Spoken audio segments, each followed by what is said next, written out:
welcome to Art and Culture Monday. I hope that you are doing fantastic this morning. I hope that you are doing great. How is your morning? How is traffic wherever you are?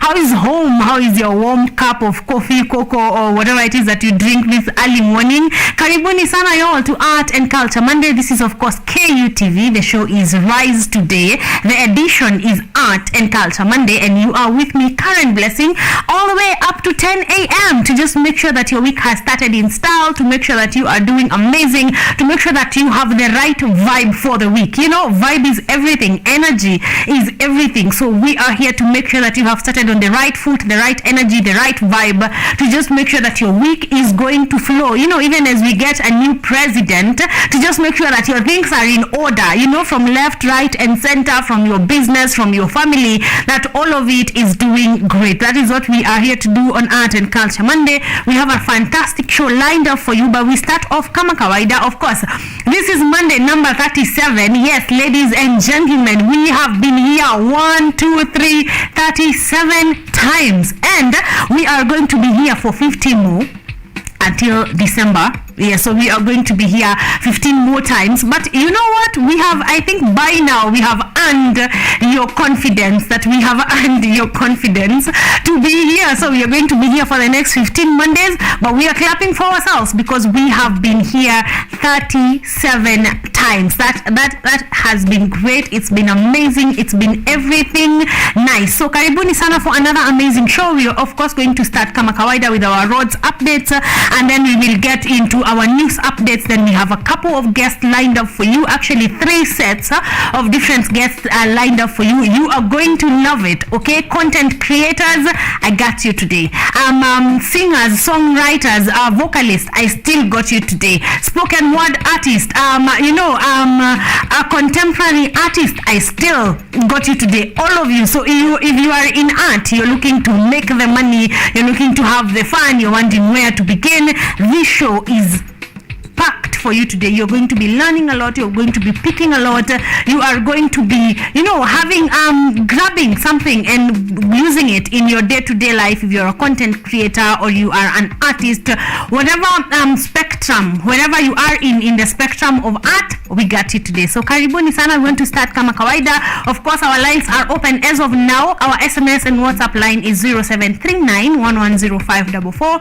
0739 110544 is our SMS and WhatsApp line. Just tell me how you're doing. I'm going to be engaging you a bit later, but for now, tell me how you're doing. Tell me how traffic is on your side. Tell me where you're watching us from, and I am going to be appreciating that in just a bit. Also, we are up online at KUTV Kenya. That is on Facebook, on Twitter, on Instagram, on YouTube. Just look for KUTV Kenya. My personal handles are at Karen Blessing. So kimbia pale Facebook or Instagram. Just let me know how you're doing this morning, okay? And also, we are streaming live on Facebook right about now. So just look for KUTV Kenya or my page at Karen Blessing. You are going to be finding us there. That is the easiest way. You can leave your comments, your questions, your clarifications, all of them. Just leave them there. Of course, I'm going to be giving you much more to be engaged with. So just stick around in just a bit. But right about now, we want to jump straight on to our traffic updates and get to know how our roads are doing this morning.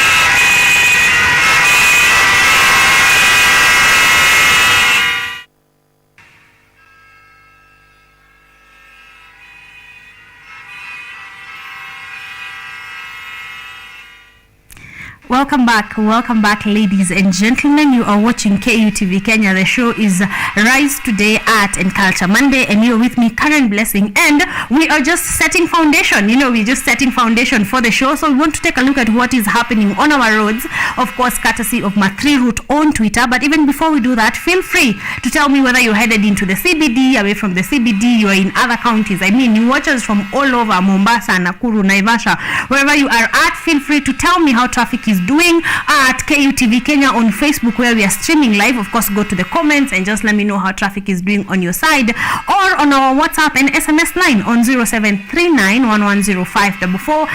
Get there and just tell me how traffic is doing. But right about now, courtesy of Mathri Route on Twitter, someone is saying Outer Ring Road this morning, bumper to bumper, Hatusongi. That is at Kevin Mitch. Thank you very much, Kevin. So if you're using Outer Ring this morning, you may be taking a while. Jogoo Road is moving well. Mambo ya Outer Ring wachana nayo. There's another person telling him that, but Jogoo Road this morning, as of this minute, it's moving well. Keep me updated on that. Someone else is saying Thika Road, kama kawaida, jam starts at Muthaiga headed into the CBD. So yes, like many Mondays, like most of the Mondays, Thika Road, there's usually traffic moving slowly into the CBD. So also get some time to account for that. Someone else is saying the southern bypass this morning, moving very well, no traffic on this side. So yes, if you're going to be using southern bypass this morning, you may also be cruising. Yes, you may be taking no time to get to wherever you are getting at. Again, Thika Road traffic starts at Muthaiga. I think we have already had that. Jogoo Road in a move. Likoni Road, as from House of Manji towards Jogoo Road, is clear, no traffic. So yes, if you're headed from Likoni Road all the way to Jogoo Road, you are going to be not using any time this morning, as you will be getting to wherever you are going at in no time. Someone else is saying Vika Road, again, kama kawaida, traffic starts at Muthaiga. The snail up is let me see. Oh no, that was a bit earlier. It was a bit foggy, but right now it has cleared up, so we are done with that. Someone else is saying there was a hit and run earlier in Kitengela on Namanga Road. Police are at a site, so I hope that will be cleared in just a short bit. And that is all our updates courtesy of Mathri Route on Twitter, matters our roads. And I'm also seeing actually on today's Daily Nation, I saw the Matatu Owners Association, congratulating the president-elect. They're saying on behalf of the Matatu Owners Association, Executive National Governing Council, and the Matatu Members Fraternity, would like to extend our warm congratulations to His Excellency the President-elect, Dr. William Ruto, and the Deputy President-elect, Honorable Rigathi Gachagua, upon your election into office. Matatu Owners Association looks forward to working with your administration to improve the passenger transport in our country. And I thought that was really, really nice of them, because hey, they did have to, but they took their time to actually do so. So we are hoping that the new government will work together with the Matatu Owners Association and actually make our roads and transport from one place to another better. That is all in our traffic updates. Feel free to keep me updated, but right about now we move right on.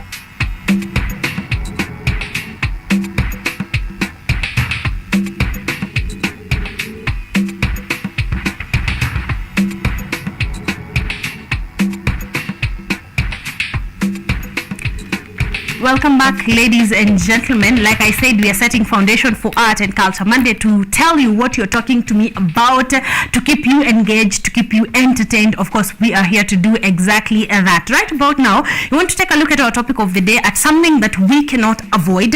We are coming to the end of an era, ladies and gentlemen. We are coming to the end of the Uhuru era, for which has actually lasted 10 years, you know. So the new president, we're going to be having a new president tomorrow, not by this time, later, because they are supposed to be sworn in between 10 and 2 p.m., 10 a.m. and 2 p.m. So we are going to be having just a few hours to actually put a full stop at the Uhuru era that has been. So today I just wanted to ask you, what is your take home? You know, we have been having the same government for 10 years. I mean, my age minus 10 years, I was nowhere close to thinking I would be here.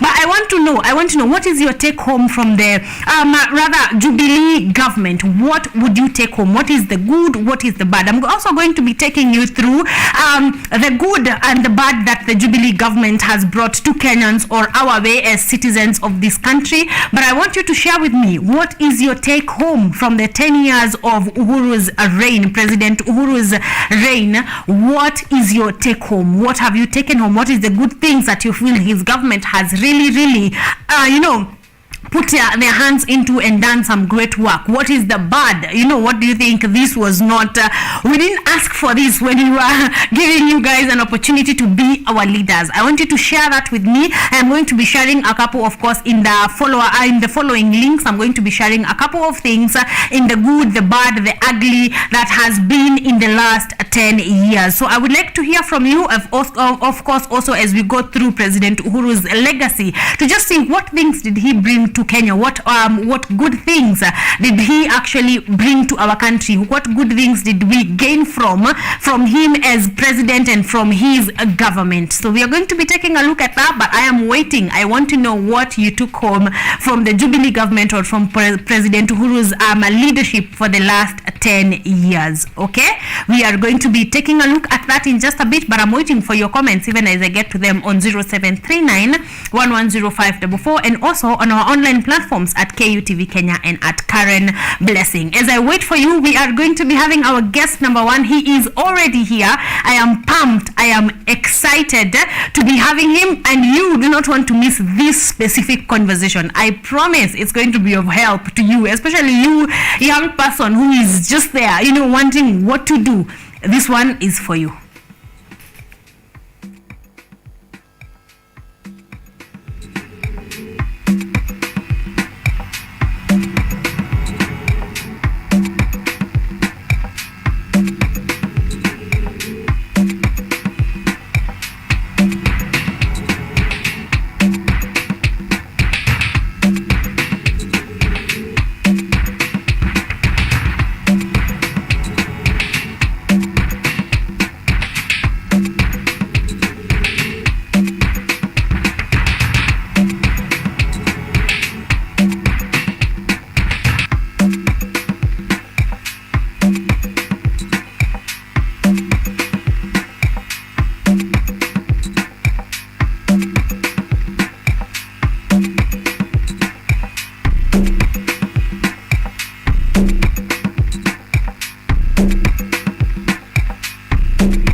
Welcome back, ladies and gentlemen, boys and girls. This morning, I hope that you are doing amazing. I hope that you are doing fantastic this morning. Welcome to Art and Culture Monday. If you're just joining us, don't worry, you've not missed a lot of what is going on right here. But I am here with our lounge number one. I am here with a gentleman. I am happy to have him. I am happy to host him this morning. I just want him to introduce himself so that ndio tuanze tuone who is he, what does he do, and then we jump right in. Good morning.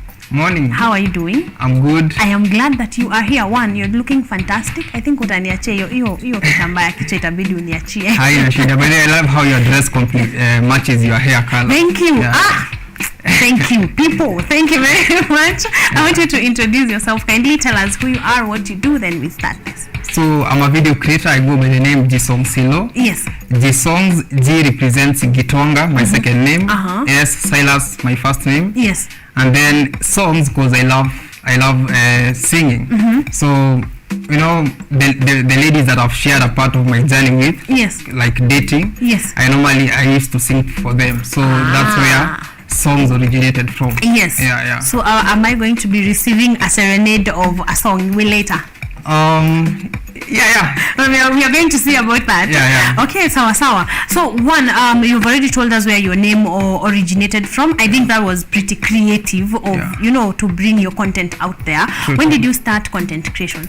I started content creation in campus, Multimedia University. I've done a diploma and a degree. So I joined the campus in 2013. Yes. And in 2014, a friend of mine known as Kibera Stories, he approached me and he was like, hey, by the way, you have some cool photos. Yes. Why don't you open an Instagram account? Yeah. So the guy opened for me an Instagram account. And to your surprise, within the second day, I had more followers than him. Yes. I had like 2,000 followers. Yes. Yeah. Wow. So that is how this whole thing started. Yeah. So how this whole thing started is when I was in campus, I used to be a partyholic. So this one time we were in class.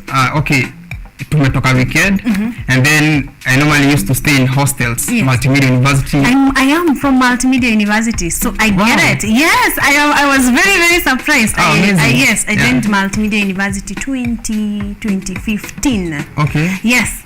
So when you say hostels, now na block D, now na block pale. Yeah. So I used to stay in block D in 202. Yes.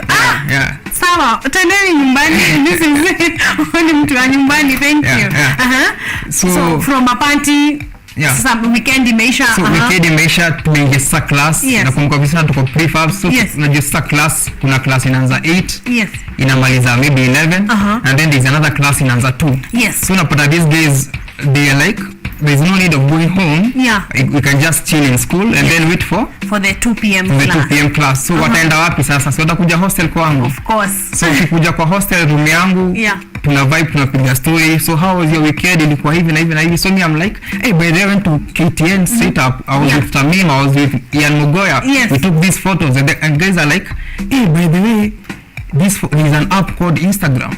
So at that moment, yes, I know. I wasn't familiar with the ghetto. Oh. Yeah, I wasn't familiar with IG. Yes. So this guy known as Kibera Stories, big shout out to you, bro. He was like, let me open for your Instagram account. I was like, cool. So he opened for me an Instagram account. I uploaded the photos that I had. I had a photo with G.A. I had a photo with Navio, the musician, the rapper from Uganda. Yeah. I had a photo with Tamima, Ian Mugoya, K-Trix. Yeah. So I uploaded those photos, and to imagination, within the second day, I had 2,000 followers. Yes. So from there, I was like, okay, this thing is really working out for me. Yes.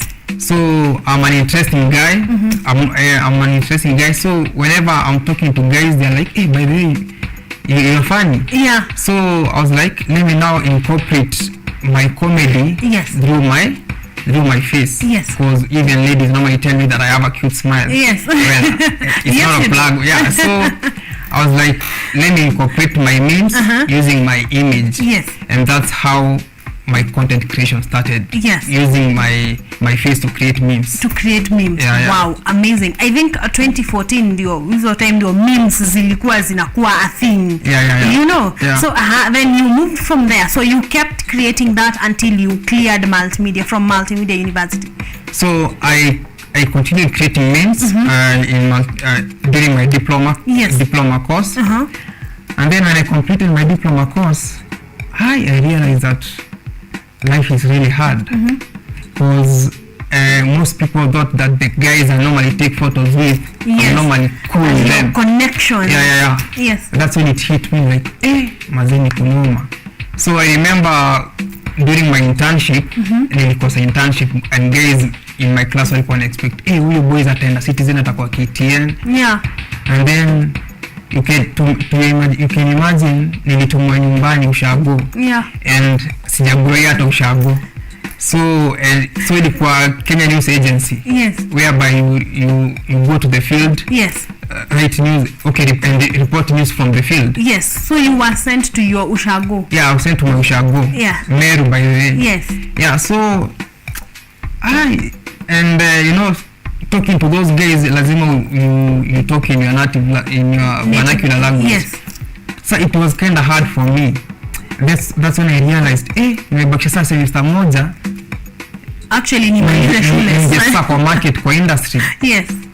So nikarudi shule, nikamaliza hiyo semester. I remember very well. I went home and my parents were like, so Silas, what next for you? I was like, mimi nataka kufanya degree. They were like, by the end endelea na degree. Yeah. Hata si tunaona hapa nje. It's not yet safe. It's not yet safe. Yeah. Because we don't really see anything that you have that's going to push you into this industry. Yes. Because they were the biggest people who are against media. Yes. So when niliingia degree, niliingia now a different mindset. Yes. Niliingia now I'm coming out of here with skills. I'm coming out of here with my own TV show. Yes. And 3 years down the lane, because I had a credit, ukipata credit unaingia degree second year. Yes. Unaingia second year first semester. So nilipata credit nikaingia degree. And when I was in my second year, I came up with my own TV show known as Young and Bold. Yes. Whereby I feature young guys who are in their early 20s and they're making a big difference to the society. Yeah. So I did my own TV show, and guys should should subscribe to my YouTube channel. Yes. It might be on Netflix, I'm not saying it, yes. But let's wait and see. Let's see. Yeah. Wow, I like that. Yeah. So then you got into your degree and you met Labo. Of course you met Laban. Laban is my homie. He's your guy. Yeah. And big shout out to Mr. Benson Bugwa. Yes. Yeah, he's the guy who guided me through my TV show. Exactly. Yeah. Guys, these are multimedia university lecturers, and since we both did media, so we are bound to have met the same teachers. Trust me, Laban is also my guy. Yeah. It was tough. Laban is the guy who was now taking you through the actual what happens in the media industry in general. So when you joined your degree, did you still continue? So you started a TV show, and then did that run through to your 4th year? My TV show? Yes. My TV show, what it is, I did a couple of episodes. So my idea was I'm going to sell this TV show to the mainstream media. Yes. So I went to NTV. I remember I went to NTV and they told me that, okay, we love your show, it's timeless. Yeah. It's unique. But now we have Team Republic. Yes. I then went to a couple of other media stations. Yes. And I was like, you know what? Why don't I push it on my YouTube platform? Yes. And that's where I'm on right now. Yes. I'm in talks with Netflix, and but let's see how that turns up. How that goes. That will come into the future plans. But in the meantime, what you're working on. But in the meantime, guys should go to my YouTube. Should subscribe to my YouTube channel. Yes. Gsong Silo, GSONGZ SILOH TV, or they can as well go to my Instagram page Gsong Silo. There is a link on my bio. Just click, ingia YouTube, subscribe. Usiulize mbona sijai upload. Good things take time. Yes. And you'll be utapenda your content. Exactly. It's something unique, different. Yeah. Wow, amazing. So we are subscribing to Gsongs Silo on Instagram and on YouTube. So get on there, okay? Subscribe now, relax, chill to hapo. Good content is coming your way. So let's get back to what you're doing now, because you're still doing it. What type of content do you create? Because when you say you're a content creator, that can be a lot of things. That is an umbrella for a lot of things. So what type of content do you create?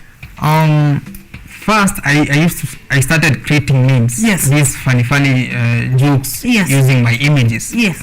And then times change, and when COVID happened, I knew guys were heading to video content. Yes.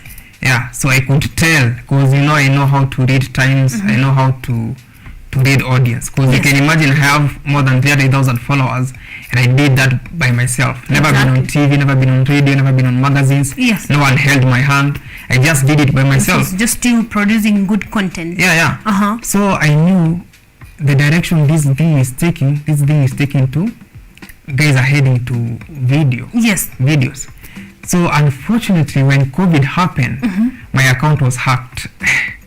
Yeah. So when my account was hacked, yes, I took time and I realized that people don't really care about you. Yeah.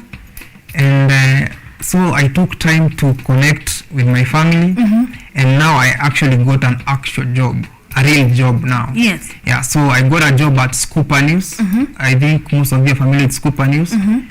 And writing is something that was never in me. Yeah. But now, due to I don't have an Instagram account, yes, where am I now making money?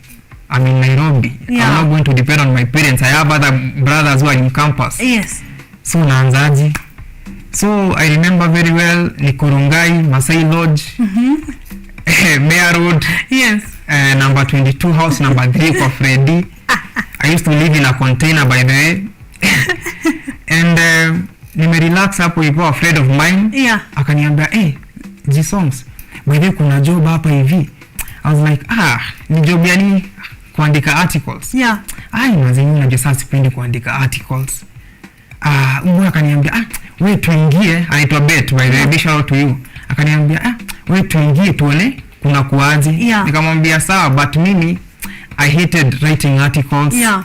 I was never into politics. So but you boy, I remember this one time yeye akaandika akatuma email. But mimi sikuwa nimetuma. So this one time tumetoka jioni, tumeenda kubaisha mboga zetu za kienyeji. Yeah. And tukua tumetulia, akaniambia, by then nilituma email. I was like, okay. Kama nilituma basi, ndahisi hivyo kutuma, sawa basi, acha basi na mimi nitume. Nikatuma. The next day, tukaambiwa we've qualified. Yes. So what do? Unafanya saa a Zoom interview. Yes. Tukapita Zoom interview, and then we did a writing interview. Tukapita pia, and then tuka on probation. Yeah. That probation, we were like 15 of us. You can imagine, out of those 15 guys, I was the only one who qualified. Wow. And this is something that was never in me. True. The reason being is, if I put my mind into something, it's over for anyone who competes with me. I might not be good in something, but if I put my mind into it, it's over. Exactly. So what I did is, when I like that attitude. Let's sit there for a minute. I like that attitude, that if you put your mind to something, it's over for anyone who is competition now. It's over. Yes, it's over. I like that. So when we were put on probation, I was the only one who qualified. The reason why is I had to study the guys who were in there, because we were 15 of us who were on probation, but there were also more than 15 guys who were still working in the company. Yes. So what I did is, I had to study these guys. And how guys were paid was, when you write an article, wanaipima through data. Wanaangalia, hii article yako wanaangalia headline ilikuwa aje, ili capture attention ya watu, so there was more traffic. Yeah. So the moment you read that article, it's called reading time. Ni watu wangapi walistick kuread your article. Yeah. So kuna data yake. So every morning mna join Zoom meeting, kuna roll call. So this guy Abel alikuwa na this data, huyu alikuwa na this data. So mkaangalia, kuna jamaa alikuwa anaitwa Barongo, nikaangalia data yake. So this guy, what is this guy doing that most guys are not doing? Yeah. So I went through his articles. So kumbe hivi ndivyo unafanya. Yeah. So this is what you do. Now I did that. Yeah. And then I added my knowledge into it, and it was a wrap for everyone. Exactly. Yeah. So 6 months down the lane, I became the best employee. Wow. Yeah. My salary in shoot. Yeah. My status in shoot. And I invested And this happened. Yes. I don't want to talk about that because Scopa is a place whereby it got me from point A to point B. Point B, true. Yeah. And big shout out to my boss Jules. He believed in me because you know my first within the first month niliongezewa salary yangu na 10,000 shillings. My rank ikapanda nikaongezewa cheo. My bonus was on top of the roof.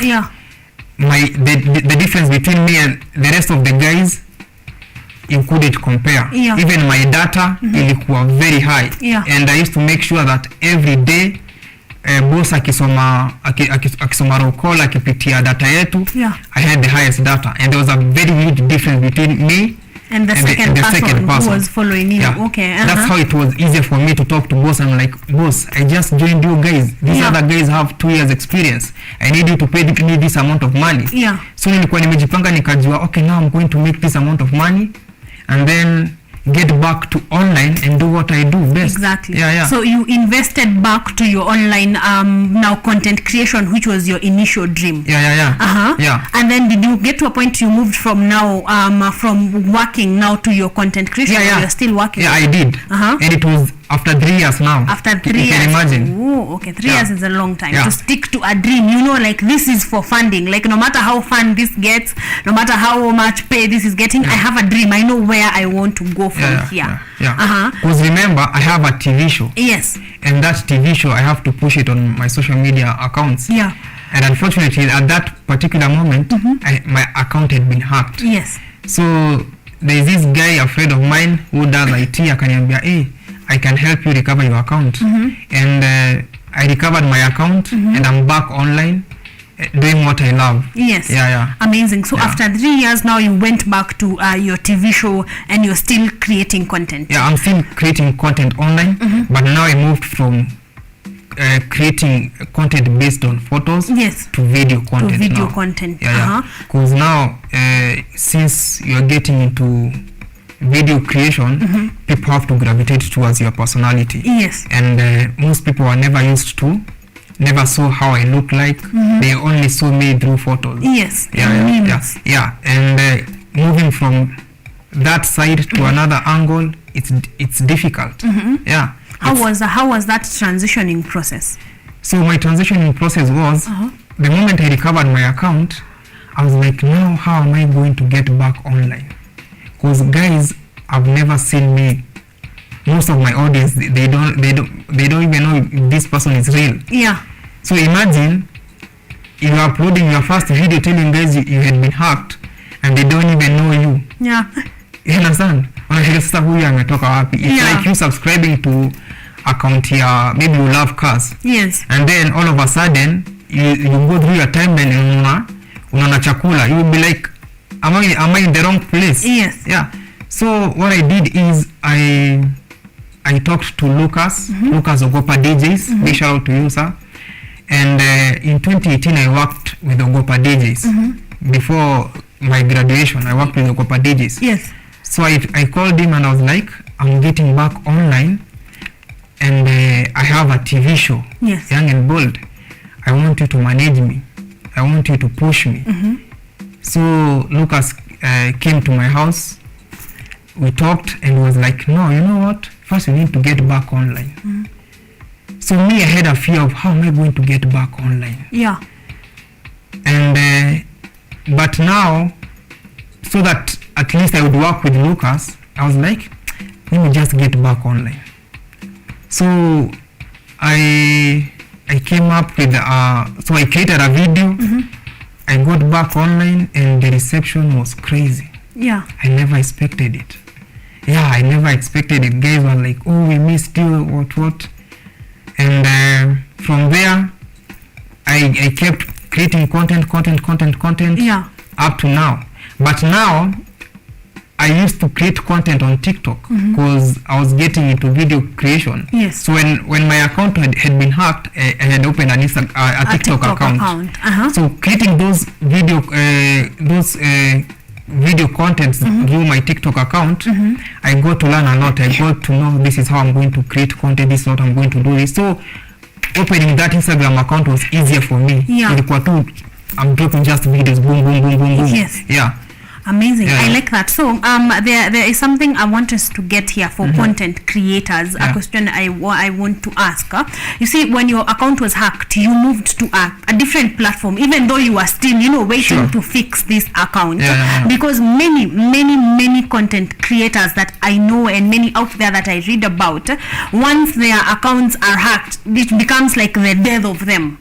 So now before they fix it, it becomes a whole long process. What would be your advice to them? Say someone has really worked hard, they are somewhere, their content is peaking, and then boom, their account is hacked. My advice to everyone, not even those who are doing content creation, whatever you are doing, you need to be obsessed with it. If you're not obsessed with something that you are doing, then you're not doing the right thing. Obsession is everything. You have to be obsessed, and then put your everything into it, and don't depend on anyone but God, because people will disappoint you. But the moment, and trust the process. And then another thing I always tell people is, what comes easy goes easy. But what takes time to build lasts longer. That's why I'm sorry to say this, Gengeton came. Ilikuja na mbio sana. With a bang. With a bang. But all of a sudden, it's nowhere to be seen. There are people who normally take time to build their craft. I'll give you an example of Calligraph Jones, Otile Brown. Otile Brown and Calligraph Jones, hawa ni wase walianza underground. Ni wase walikuwa, they used to produce music, create music content, but they are not getting airplay. But the moment they got that airplay, they took over. Exactly. Because now they had a strong foundation. Exactly. They have been here before. They have done this for a while before people knew them. Okay, another question. Because you've told us you are posting, then things go well. You are posting, and then that goes viral. But how do you talk to a content creator who is wondering, how do you get the numbers? Like, how do you get the numbers, and how do you keep the numbers? Because it's one thing to have one viral video, then the rest is 14 likes, 12. So how do you get the numbers, and how do you keep the numbers? Number one, the issue being consistency. Number two, trends. You have to move with the trend. If something is happening, jump with it. Number three, you have to love it. Whether you get the likes, whether you don't get the likes, you just have to love it. If it's something that you love, lazima ukwame nayo. So someone like me, I don't create content for money. It's something that I love. So you find that whatever I do, what makes me happy, it happens that what makes me happy makes majority of people happy. So I don't wake up every day saying I'm going to make you happy. No. This is something that I love. Like watu kwa nyumba mimi na dance kwa ngoma zangu, and then I'm like, okay, let me upload this video. Let me create this content. So it's something that I love. And then it happens that now majority of people love it. And that's how you actually get to monetize. Now from there now, money will come from that. But see it, you get into this content saying that, oh, you know what, let me open a YouTube account because this guy is making some money out of it. Oh, let me open an Instagram account and get some deals. No. The moment you have that mindset that you are getting into something because of money, you are doomed to fail. So you have to get into it because you love it, and then money will come afterwards. Wow. So I hope mmesikia all content creators out there, one, start with doing something that you love. So if you're creating content, and I think that's pretty easy to identify, because if you are obsessed, like you have said, with gadgets, I don't see why you're opening a YouTube account about cooking, because apparently cooking is paying. So start with what you love, create content that you actually love, that you enjoy. Therefore itakuwa hustle, even if it won't pick up as fast, like you're saying, easy come, easy go. Even if it won't pick up as fast as you may want it to do, your passion, your obsession will keep you there to take the time to actually grow. Wow, I like that. So now you are creating content right now. As of now, what is trending? What are you creating content about? Right now I'm creating content on what I love. Number one, if I love a certain right now my favorite platform is TikTok. Why? Because I'm learning different things on that platform. Number 2 is I create what I love. If I love listening to a certain type of music, I love drill music. Yes. So I love getting study ile kudance. Yes. So I normally take my camera na shoot. Nikishoot na I create some funny stuff and then I upload on my page. Yes. So this is something that I love. See it, I wake up every day saying that, okay, you know what? I'm going to create this content. I'm going to do this and this and this. Yes. It happens that I love this and then now I strategize it. On how you're going to actually produce content on what you love. I like that. I hope that you guys are taking a few points with you, you know, taking home some of these things, because this is what differentiates someone who is actually growing and one who is not. So I hope that you are doing that. Next, do you have a team? Are you working with the production team ama ni wewe ni man solo? Nimekuwa man solo ever I started my career. Yes. But at the moment I have a manager, big shout to you, bro, Yori. And you know, I can say at the moment I have a manager. I have a team that I'm trying to build. And I can say, you know, things look pretty good. Yes. Because I have a TV show, Young and Bold, that I'm trying to push. Trying to see whether I'm going to get a certain deal. And if whatever happens, I'm going to upload it on my YouTube page. Exactly. So that goes on. So it will still go on whether the deal comes or not. Yes. Lazima tusukume tu. And I think that is the place of content creators. Whether you get these deals, whether you don't, you have to keep doing what you are doing. Otherwise, that is the only way to get deals. You may not get this one, but you're definitely going to get the next one or the next one. You know, like there's a lot to expect as long as you keep producing content. You keep producing. Now that your producer is here, how do you feel they have made your life as a content creator easier? Like, or what role have they played that you feel was vacant before? My manager? Yes, your manager rather. One is if there's something that pushes me is pain. Me, I don't like going the easy route. Why? Because I grew up in a humble background. My mom used to sell sukuma wiki. Alikuwa anatandika in Chuka. We used to stay in Chuka. There's a place known as Soko Mzinga. Alikuwa anatandika ngunia, anauza sukuma wiki, avocado, mandizi. And you know the crazy thing is, we were not rich, but I've lived a good life. A good life, true. I normally joke with my mom, namwambia mimi na Uhuru ni brothers, because I've experienced an awesome life. I went to the best schools, I went to the best campus. And you can imagine now, ile shule my mom alikuwa anatandika ngunia kwa gate ya shule yenye nilikuwa nasomea, ilikuwa inaitwa Jiru Junior Academy in Chuka. It was one of the best schools in Chuka. So unapata most of my classmates walikuwa wanaletwa na gari shule. I remember I had a classmate known as Brenda. Babake alikuwa anakuja na RAV4, anakuja na Mercedes, anakuja na Subaru. Silas yeye amekuja na mguu, amebeba ngunia ya mama. Anakuja anatandika ngunia ya mama hapo hivyo. This is getting emotional, but so anatandika ngunia ya my mom, alafu sasa anaingia class. But now me growing up, I thought that mom, hizi masukuma anakatakatia watu anawapatia bure, like anasaidia maskini. I never thought that sisi sasa ndo wao maskini. I used to think that mom, hizi mamboga anapatia maskini. Kumbe ni sisi. So I've seen my mom move from kuuza sukuma, akakuwa mwalimu, getting peanuts, akaajiriwa na gava, and all her life hajai depend on nobody. She's really into God, and she believes that all you have to do is never depend on human being.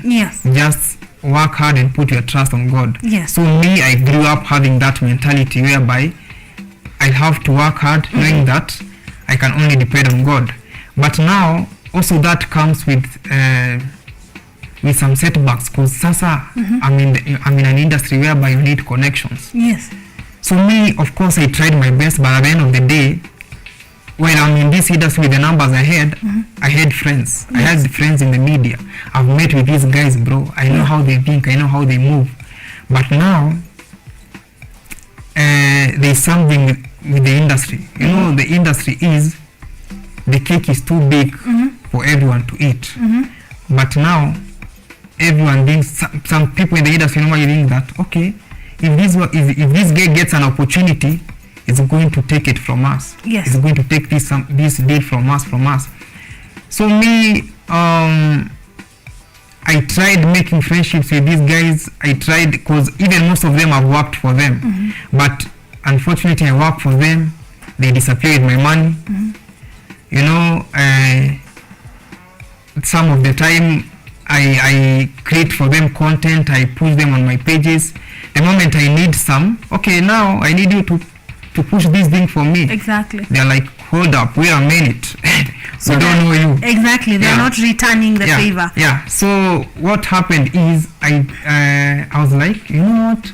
Since I used to work with Ogopa DJs, and I was a social media manager. Yeah. And we had a manager. I was a social media guy. We had a manager and we had an artist. Yes. And Lucas was our boss.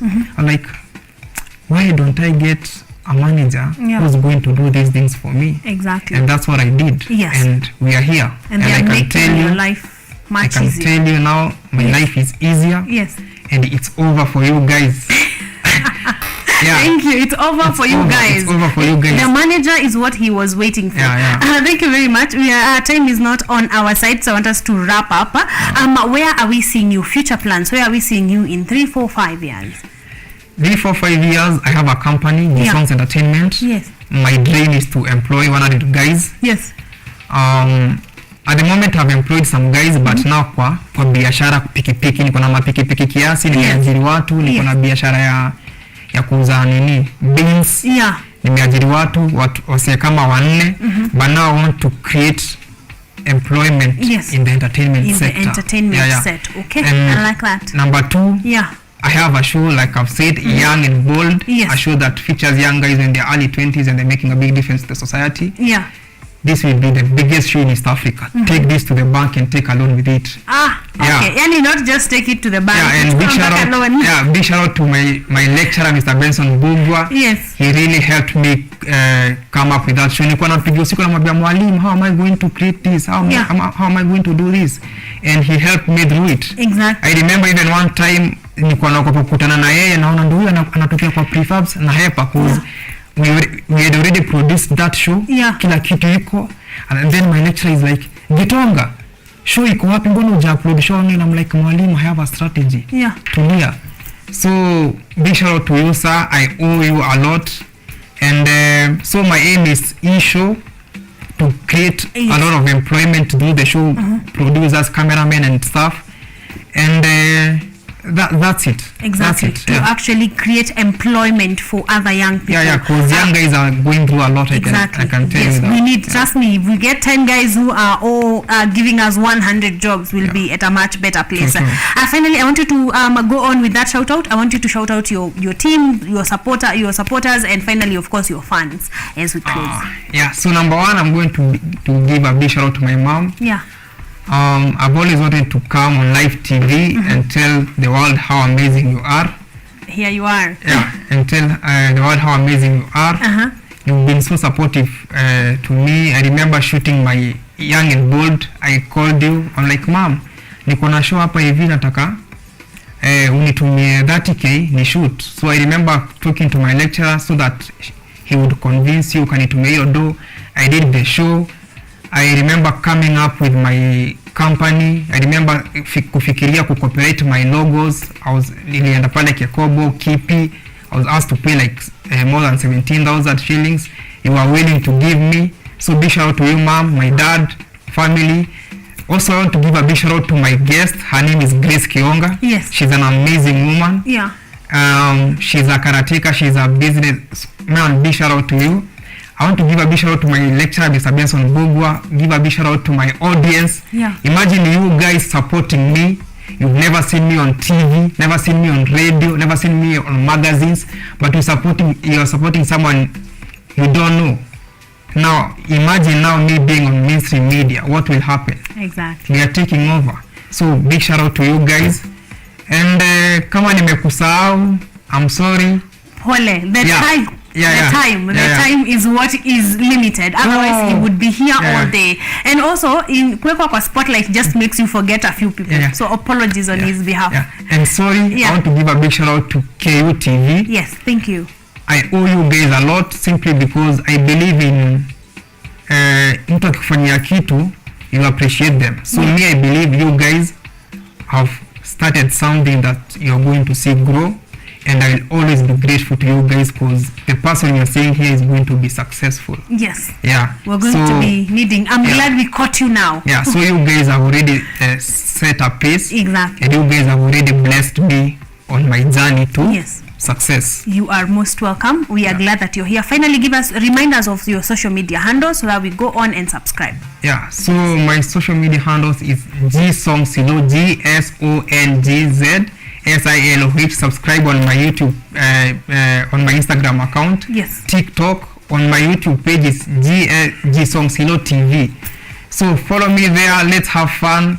Let's enjoy and Exactly, be at it. Thank you very much, ladies and gentlemen. That has been Silo. I love his content. Actually, I interact na videos that I seen Mindy like 5 when I was in the preparation of this interview, and I like it. Like, he's funny for sure. You will enjoy his content, so go on and subscribe. That is where we are putting a full stop on our first launch, but don't worry because we have 2 more launches coming your way. But right about now, G-Songs, thank you very much for joining us. I appreciate it. Asante sana.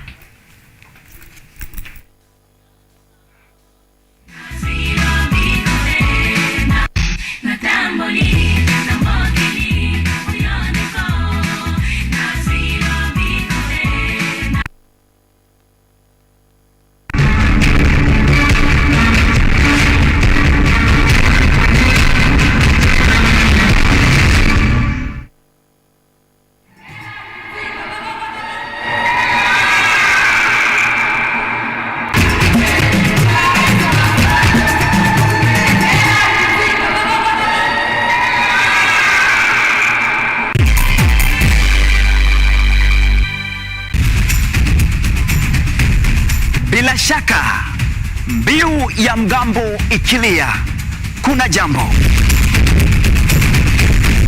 Na sasa katika KU TV Rise Today, makala ya TBT, tunaongeza kuni, tunawasha moto.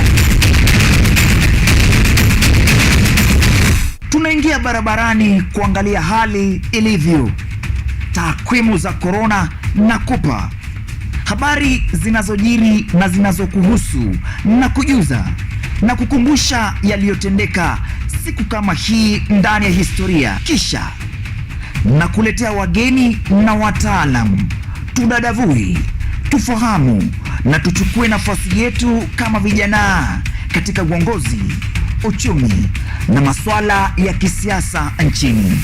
Na joto likizidi, tunaingia uwanjani, tunachambua spoti ya Kenya. Ni kila Alhamisi saa 1 hadi saa 4 asubuhi, nami Vincent Maina almaarufu Ojwang mtoto wa Mariam, ndani ya KU TV, a new experience.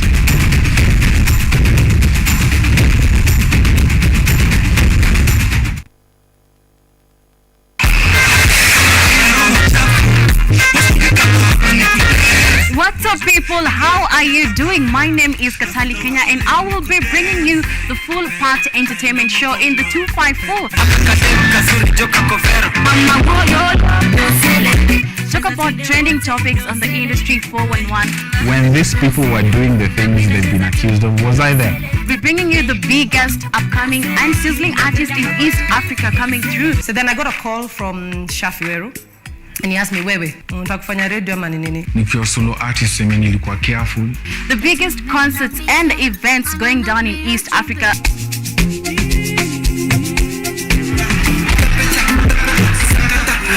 As well as articulating youth issues that matter. There's a lot of stress and strain that is associated with early parenthood.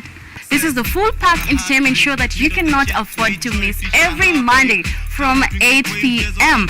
This is the Scrunch Show, and see you there.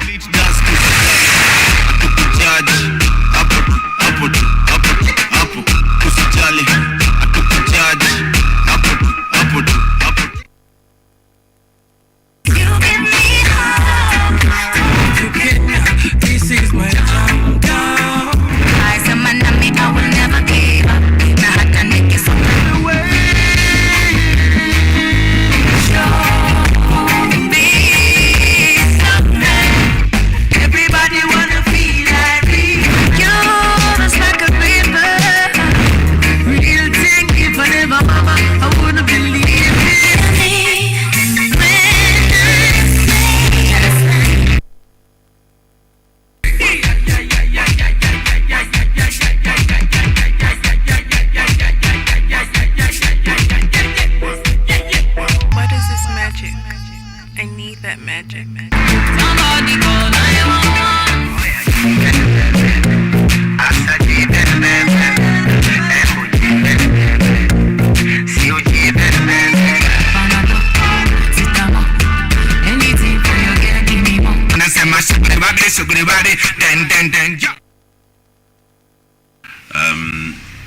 Why rugby? Rugby is a great game, of course. It's a character building sport. It's an excellent team sport.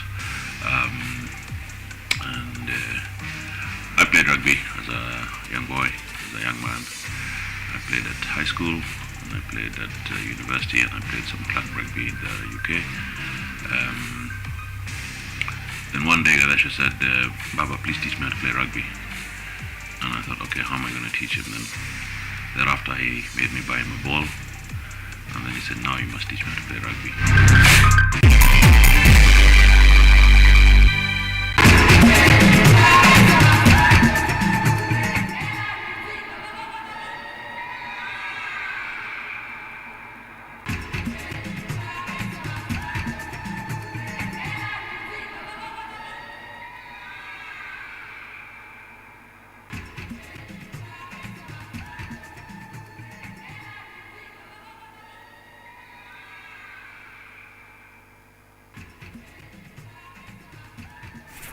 Welcome back, guys. You are watching KUTV Kenya and you're with me, Karen Blessing. The show is Art and Culture Monday. Rise today, of course, Monday's edition, which is Art and Culture Monday. We just want to, say thank you, number one, to G-Songs Silo for being here, for, coming all the way, sharing his content creation hacks. I hope that you people have taken one or two things home with you.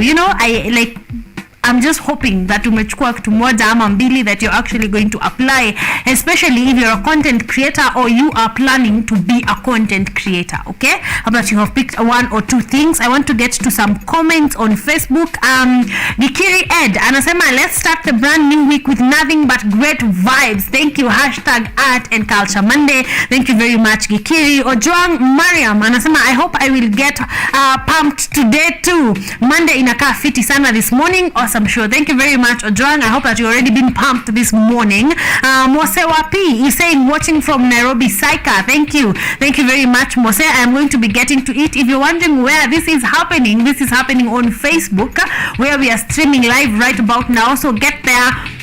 Let me know how you're doing. Let me know how you're liking our launches, our interview. How do you like G-Songs? Give me all that feedback and I'm going to be getting to it in just a bit.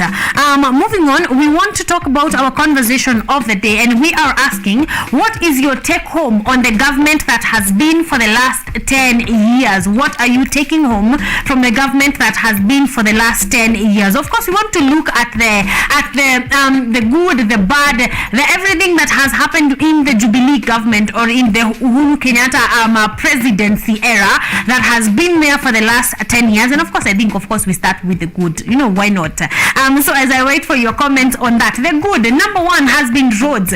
We cannot for a fact deny that our roads have become better. And even before we go to the roads that have been, even these to access roads with Cabro, I think it is honestly in the last 10 years that I have seen a lot of connections. These link roads, have Cabro or yes. Even in our villages, even in the ghetto, you're finding all their access to roads huko ndani, all of them have been cabroed.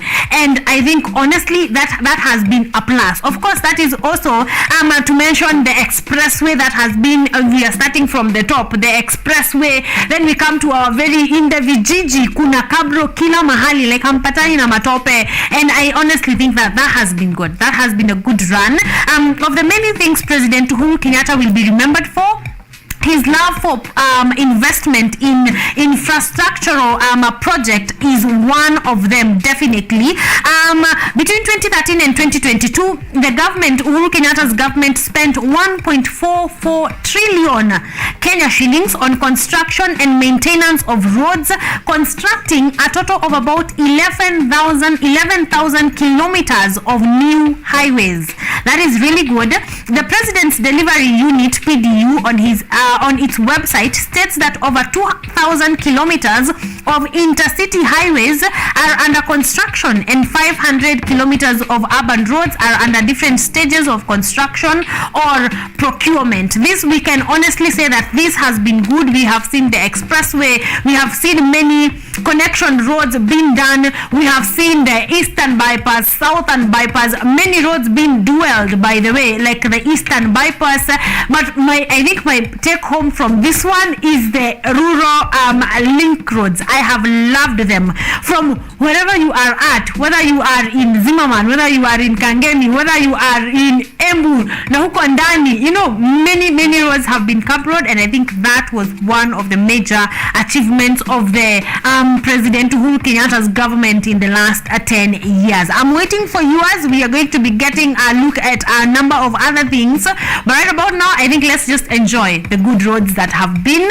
We want to move on, of course, to matters at calendar right about now. But even before we do that, I am waiting for your comments on 0739110544. Tell me, I have told you about the roads, and I think we can all attest. The good thing, I actually like the Daily Nation headline. They're saying numbers don't lie, and this is true. This is something that we can see, we can tell. You know, I'm not telling you to think about the roads that will be. I'm telling you to look at the roads that have been done, and this is a great job that has been done. 0739110544 is where you're telling me what you're taking away from the Kenyatta's government that has been for the last 10 years. That is the conversation that we are having. You also unakimbia pale Facebook and telling me how you are doing, what you're taking home, just everything about the last 10 years, the governance of the last 10 years, whether the good or the bad. I'm waiting for you to share on that.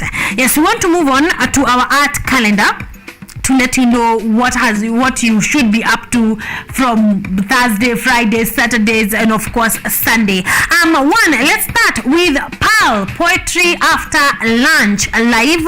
They meet every Thursday at the Kenya National Theatre, Nairobi, of course, from 1:30 to 5 p.m. Yes, PAL is Poetry After Lunch. It has given us amazing poets, amazing content creators, amazing spoken word artists. So PAL happens every Thursday from 1:30 p.m. all the way to 5 p.m. So please go ahead, and if you are an upcoming artist, upcoming poet, upcoming spoken word artist, okay, please go ahead and go to PAL at the Kenya National Theatre from 1:30 p.m. to 5 p.m. and you're going to be having the time of your life, okay? So please go ahead and do that. Moving on, our very own Ojwang Mariam has been nominated, ladies and gentlemen, for People's Choice Award. Yes, Ojwang Mariam has been nominated for People's Choice Award as the TV host of the year. This is our very own. I am excited to talk to you about this one. So Ojwang Mariam has been nominated for People's Choice Awards Kenya as the TV host of the year. This is how you're voting. Dial for star 483 star 2022 hash, okay, star 483 star 2022 hash, or visit the website, that is eventstour.com. Go ahead and do that. Then select the voting program, of course, that is running right about now. Search for People's Choice Awards and then enter the contestant code. Ojwang's code is 1066, okay, 1066. So enter that contestant code, then enter a number of votes. Of course, una vote moja, confirm the amount of votes, then complete a payment, okay? Go ahead and do that, and you will have voted for Ojwang Mariam as People's Choice Awards TV host of the year, okay? So please go ahead and do that and vote for Ojwang Mariam. We are going to be very happy to bring this one home. So right after to People's Choice Award, I know you can find it online. TV host of the year, he will be there with a list of other TV hosts, and vote for Ojwang Mariam, and we are going to be very glad if you do that. That is all. we are moving on. Of course, let's move on to our next category. Of course, when you're voting for Ojwang Mariam, voting is 10 shillings. 10 shillings only, peke yake. Okay, so you can go there and vote for him. 10 bob. I think you guys can get 10 bob for Ojwang Mariam. He's a phenomenal host. So please go ahead and do that. I'm going to be doing that, of course, in just a while. And you can vote as many times as you can. Okay, so kama uko na 100 bob, you can vote for him 10 times. So go ahead and do that, and let's bring this one home. Moving on, we are very close. I think this is the last Monday we are doing this, right? This is the last Monday that we are telling you about Nyege festivals, ladies and gentlemen. We are here. It's going to be going down from the 15th, which is this Friday, right? Or this Thursday. This Thursday, from the 15th to the 18th of September, we are here, guys. I think we started telling you about Nyege festivals from Feb. So yes, Nyege festivals is going to be going down at Itanda Falls from the 15th to the 18th of September. This is this Thursday to this Sunday. So please go ahead and go for Nyege festivals. This is, of course, Itanda Falls is in Uganda. So go ahead and I hope that you're ready. They have got you sorted. They have transport, they have where you can spend the night, they have food, they have drinks, everything. You just need to Google Nyege festivals, and then come back here and go and actually enjoy a weekend of your life, a phenomenal weekend. Do we have a snippet of what we are to expect at Nyege festivals? Yes, we have it. So let's take a look right about now.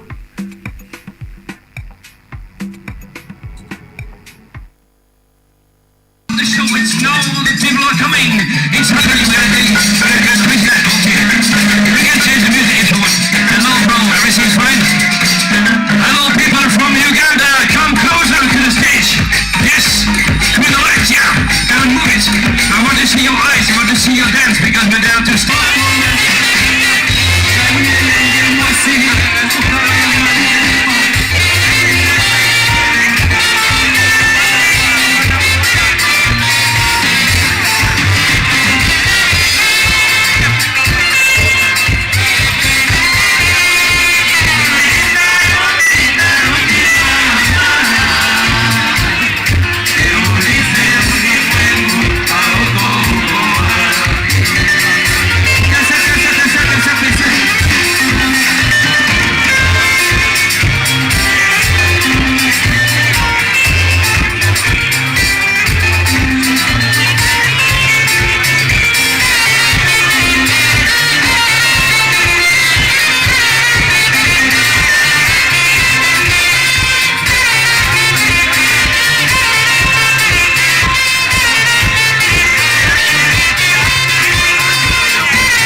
outstanding in the world.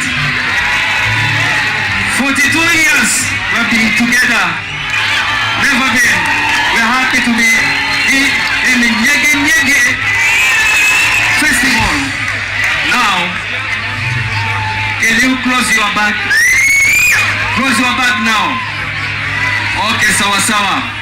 Sasa, I need to ask you people, funga mizigo yako, then we go to the airport. We want to take you back. Then we bring you back here to Nyege. The song now is Embakasi. Do you know Embakasi? Embakasi, Embakasi. Everybody, Embakasi, Embakasi, Embakasi, Embakasi, Embakasi, Embakasi, Embakasi, Embakasi. Wait. Wow. Okay, let's go.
welcome back, guys. You are watching KUTV Kenya. Of course, you're with me, Karen Blessing, and we are doing well.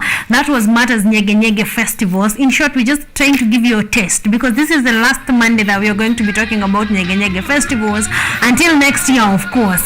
But yes, Nyege Nyege Festivals this year is starting from the 15th to the 18th of September. That is this Thursday at Itanda Falls in Uganda. So please, last minute people who have not yet done with the process, with the preparations, please go ahead and do just that, and I promise that you're going to be having a great time at Nyege Nyege Festivals. So please go ahead and do that. Get your tickets are online. How you pay for transport is online.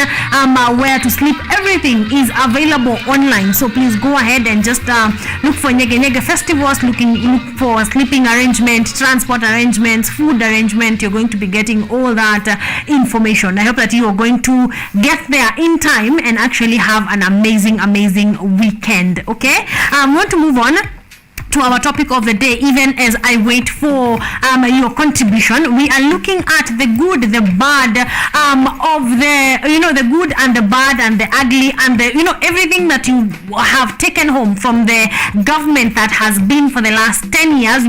We are taking a look at the good things that they have done, because definitely there had to be some good things and then there are some bad things, because all of it is what is called the government. Okay, so a second thing that the Uhuru Kenyatta government has done for the last 10 years, we talked about the roads and we said that we can see for sure, and we give them of course a big congratulations for making sure that has happened. And another thing that they have actually done that has been pretty good is their work on electricity. Yes, one of President Kenyatta's flagship initiative was the last mile electricity connectivity program that targeted supplying power to rural homesteads. 8 years later, this government has grown the population with accessibility to electricity from 40% in 2013 to 71.4% as of last year. That is a big move, ladies and gentlemen, and I know some of you, if not most of you, have benefited from this last mile program.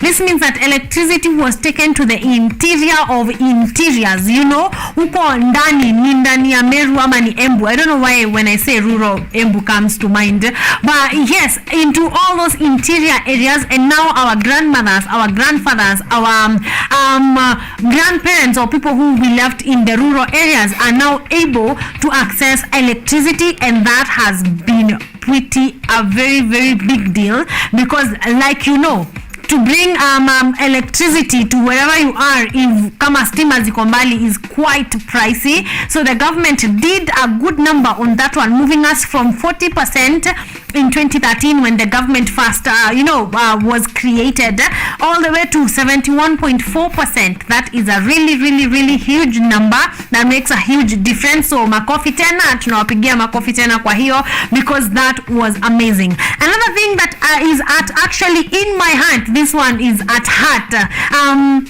the Uhuru's legacy from 2013 to 2022 will also be enjoying the strides that they made in the land department.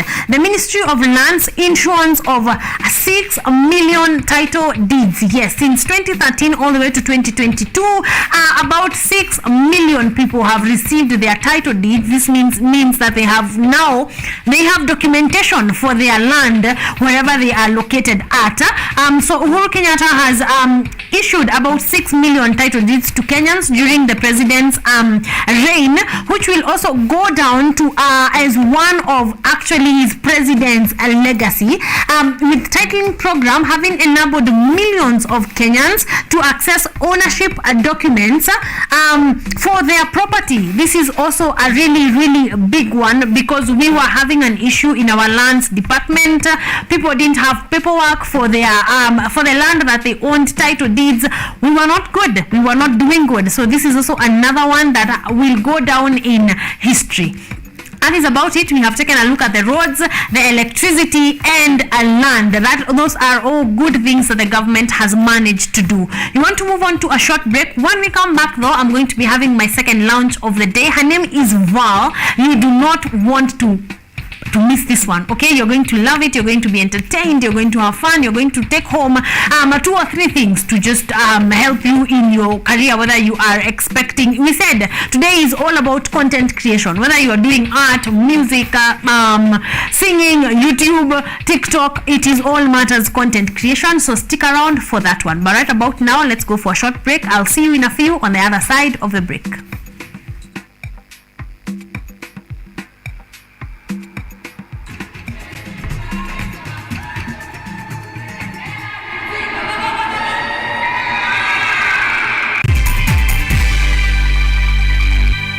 Today I'm going to talk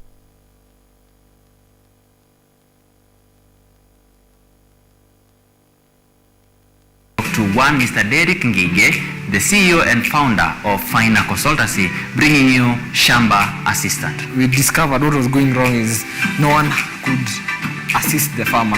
No one actually could hold the farmer's hand through the journey. So it uses just a normal charger, and also it can be charged via solar also. You can also now collect the exact point using the GPS on board, where you're able to see the longitude and latitude of where you actually collected the soil sample, so that when you are doing advising, you can know which part of the farm, the exact part of the farm where that data was collected.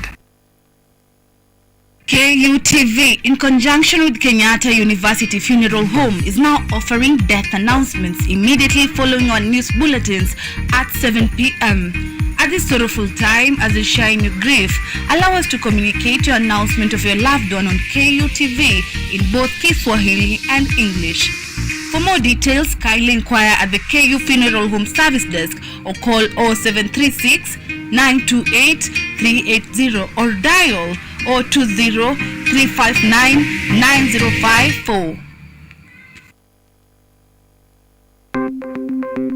Maelfu na maelfu ya wahamiaji wakiwa na watoto kutoka nchi za Amerika ya Kati wanaendelea kuwasili kwenye mpaka kati ya Marekani na Mexico. But folks, I'm going. Thank you very, very much. I appreciate it. Thank you. Ni habari kutoka pembe zote duniani. Pipopa si vuguvugu. Pipopa ni idea. Tazidi ananyonya, hanyonyi vizuri, anakuwa hayuko comfortable. Jeshi la Jamhuri ya Kidemokrasia ya Kongo linapambana na waasi wa ADF. Kwa sasa wanatoa wito kwa mashirika, makampuni na vile vituo vya uchukuzi. Mambo mengi yatakwenda kama yalivyopangwa. Hapa ni kuna mmoja wa viongozi wa chama cha wavuvi katika eneo hili. Zaidi tunajaribu kuwapa chanjo ili ina boost ama inanyanyua kinga ya mwili, ndio inaenda kupelekea kupambana na virusi. Ni duniani leo, Jumatatu mpaka Ijumaa, moja kwa moja kutoka VOA Swahili, Washington DC.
You already know.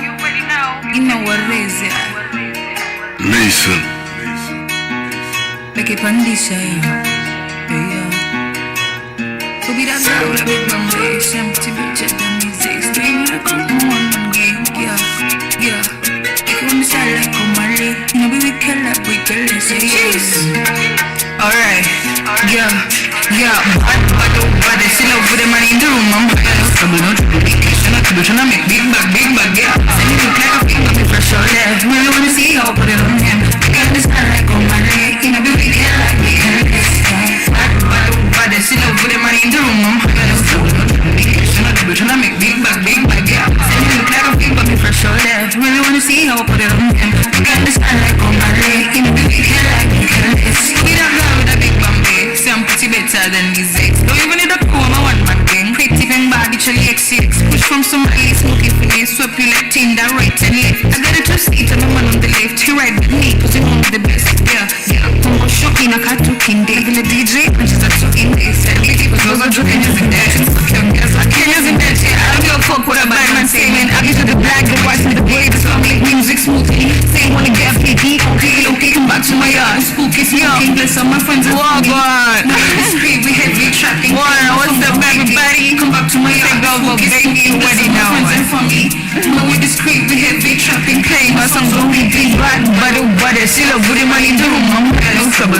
Big cash, no double, tryna make big bag, yeah. Send me look like a big me fresh out there. Really wanna see how I put it on him. If you understand like on my leg, you know, we care like we can listen. Yeah, baby. You already know, man.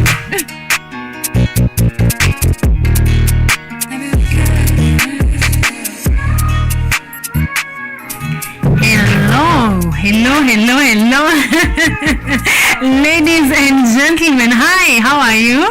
Fine. Karibuni sana. Karibu sana guys for tuning in. Already tuko kwa vibe hadi tunaanza sasa. But karibuni sana. This is lounge number 2. We are here with Val Becky.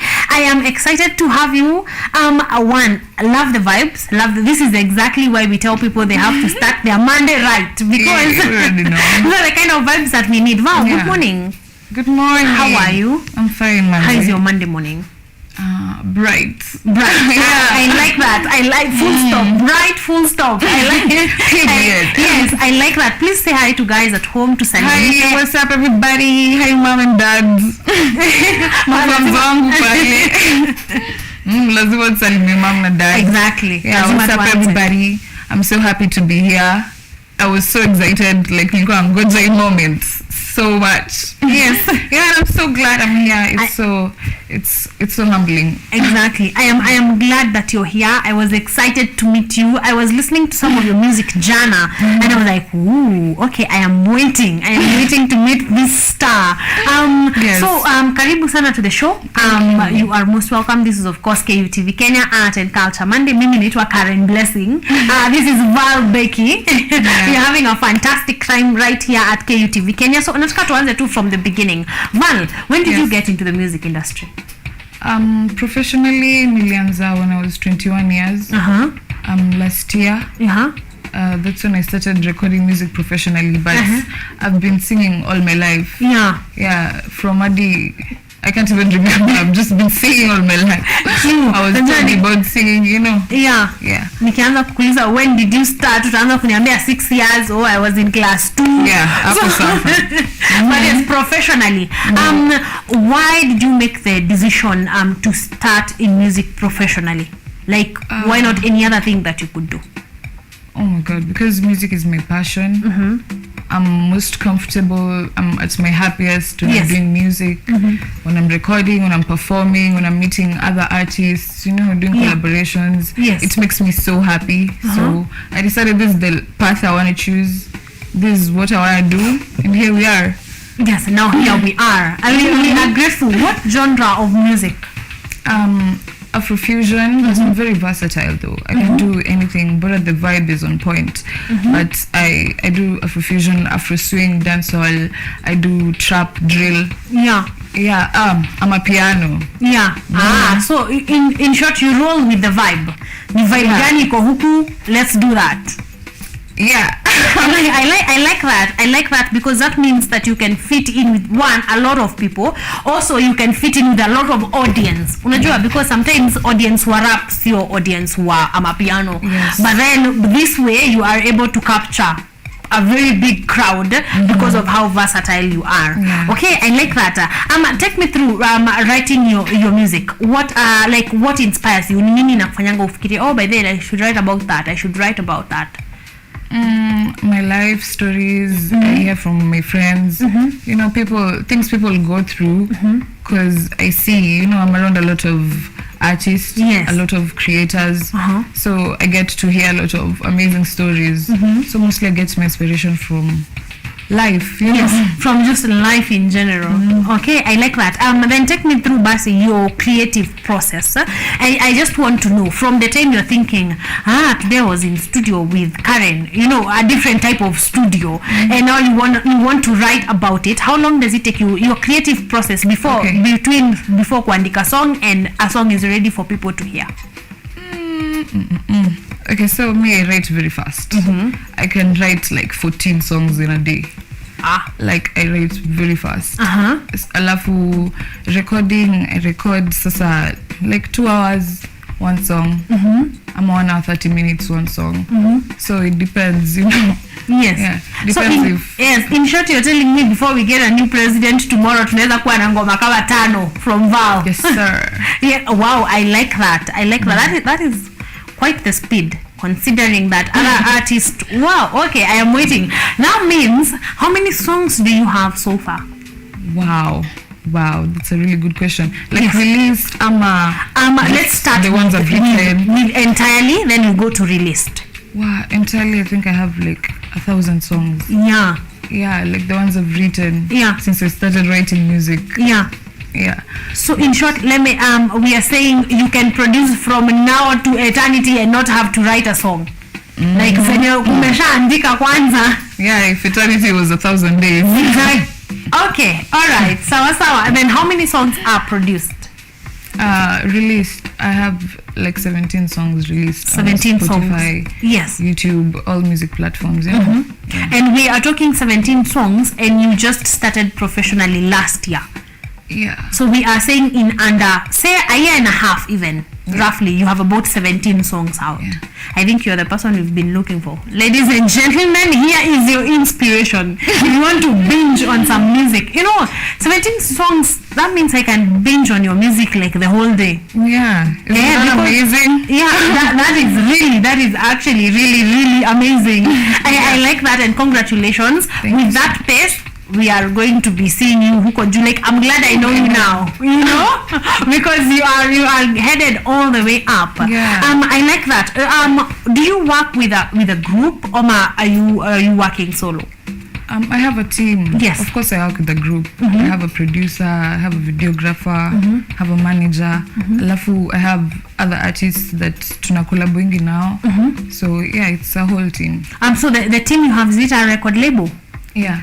It's just a team of different people. A record label. It's a record label. Yeah. Yes. How do you feel like that has helped to catapult you to the top? Yeah, so much. So much. I feel like before I met this team, yes, I hadn't found my sound in music. These people actually helped me. They helped me so much. Like they helped me distribute my music, get my music out there. Like grow musically, vocally. Yes. Now I can hit notes I didn't think even dream of hitting. Yes. So I feel like the team has been the best part of this journey. Yes. Wow, I like that. Talking about finding your sound, we'd like to hear a second performance. Which song would you like to perform? Mtindo. Okay, Mtindo. Tell me before tunakwanga na kipindi huku inaitwa mitindo ya kipwani, so maybe it's just that one, but what inspired Mtindo? Okay, Mtindo is a party song.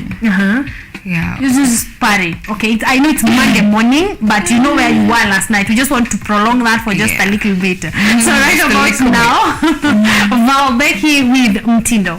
Yes. Let's get it. I can stand right. weekend in secondo track.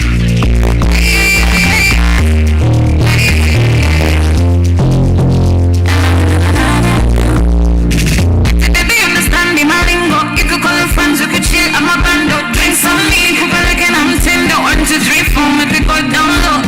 I said, baby, understand the maringo. You could call your friends, you could chill. I'm a bando. Drink some me, cook like an I'm tender. 1, 2, 3, 4, make it go down low.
These are the vibes. This is what I usually talk about, Nikki Kondia, Art and Culture Monday.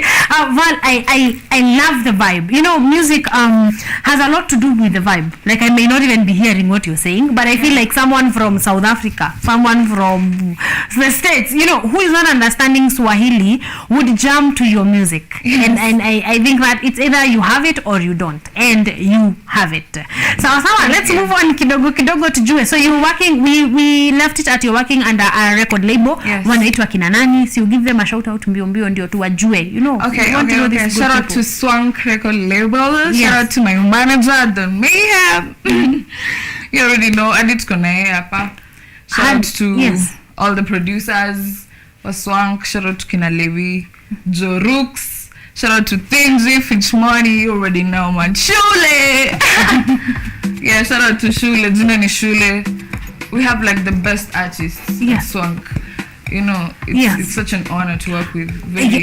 Exactly. How has your experience been working with that team of people? Like, experience imekuwaje? Imekuwa crazy. Because sometimes you meet people who are geniuses. Yes. You have to actually try to be at par with them. Yes. Because they're working really fast, they're very hardworking, and they're very smart people. So it's such an honor, yani. Yeah, I feel like I'm blessed. Exactly. Yeah. Then here comes a hard one. What is the challenge of working with Swank? What is? You know, what are some of the challenges? Kama ni mingi, ni moja ama ni mingi? The challenge kufanya kazi na Swank, I think it's the basic one. It's like common to all women in the industry. The fact that there's so many in the industry, so many men. I mean, so many men. Guy, boy. Alafu, it's like challenging because in the industry, most of the artists ni male, now are very competitive. Yes. So you have to do like twice the work. Exactly. So, you know. Yeah. So for the same reward, you have to like work extra hard. But how is that going now that umefanya a couple of songs na wow? Is it getting better? The fruits are sweet. Yes, I'm sure now wakisema Val, they expect of you the same thing they expect from their guy artists, you know. Yes, okay, I like that. You have mentioned working with Don Mayhem, and I just want to know that because that is very personal. Like producer artist is usually a very personal place. So imekuwaje kuwork na Don? Don is the best. Yeah, he's so amazing. He gives me and anipatianga my creative space. You know, like he allows me to actually go crazy on that beat. You know, and pour my heart out, and I think that's very important because some producers just want to like control you, do this, do that, you know. I feel like you should give the creator space to express themselves fully. Exactly. Wow. So Don, shout out to you. Thank you very much for making your, you know, letting your artist be. Yuko hapa, by the way, and that means a lot. The fact that a producer wants to take you to an interview, follow you there, and make sure you have delivered and done a great job. So shout out to you, Don. Asante sana for being here. Val, which of your songs ulifeel ili hit the bar? You produced it na reception yake ilikuwa amazing. Oh my God, Hold Up. Yes, Hold Up was the first song I did. We dropped 2 people received it very well. At Kwanza Spotify, it did amazing streams. So Manze, thank all my fans. Thank you guys so much because amazing. I wouldn't be here without you guys. I'm still going far because of you guys. Exactly. So I'm hoping that all the songs that will follow will do even better, you know, and that's why you're here to that we make sure we increase those streams, we increase that subscribing to your music, and just getting a word that hey, here is a babe that is doing really, really well, great music that you can vibe to and listen to. What are you currently working on? Sahi, what's cooking right now? I have an EP coming up. I'm working on that EP and many other collaborations. And a lot, Manze. You guys just count on me. I won't let you down. I got you, man. Yes. I got the best music coming. Just bangers and bangers and bangers. You know, we'll never stop. Can't stop, don't stop. Yeah. Amazing. So when are we expecting this EP? Like next week, Evie. Around next. So actually, we are wrapping it up in Aisha. How many songs are in there? 7. Yes. Are there any collabos? Yeah. I have Nanani. I have collaborations with Boss Ironics, Shule. I have Anarchy, Chara, Fuego. Yeah. So ni kadhaa actually. Is there any teaser, like kuna song kama moja hivi of the album that of the EP that's actually out? But you want us to wait then we receive the whole thing.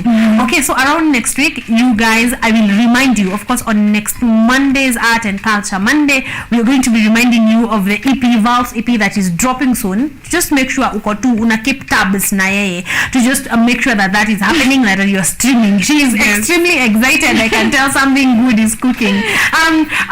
Myself and of course my producer want to know how you manage being so versatile, because you know it's one thing kuimba genres mbili, but the fact that you can literally sing any song like any genre, how do you manage, ama how does you and your team manage to let you release piano hii wiki, then rap the next week, then another one? Like how do you manage being so versatile? They just let me be myself.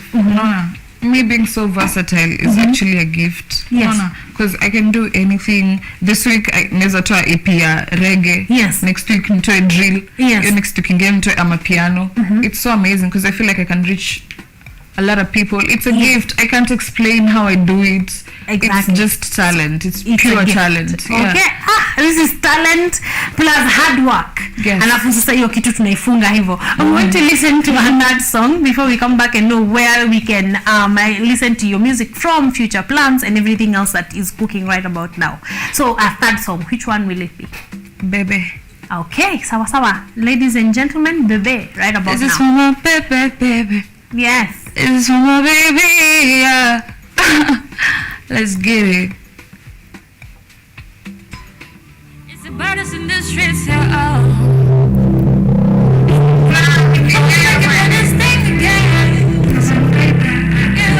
This is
baby, I'm faded. I'm off away like a motherfucking sensei. Till the DJ put my song on replay. That's why my baby, faded.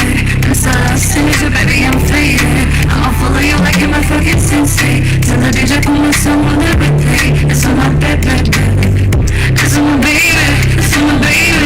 That's why my baby. That's why my baby. That's why my baby. That's why my baby. That's why my baby.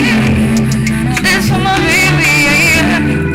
I love you guys. I love you guys so much. Cause every time I bend over, yeah, I get a feeling like it wants a reason. Every time you tell me let over, yeah, I get a feeling you could be my baby.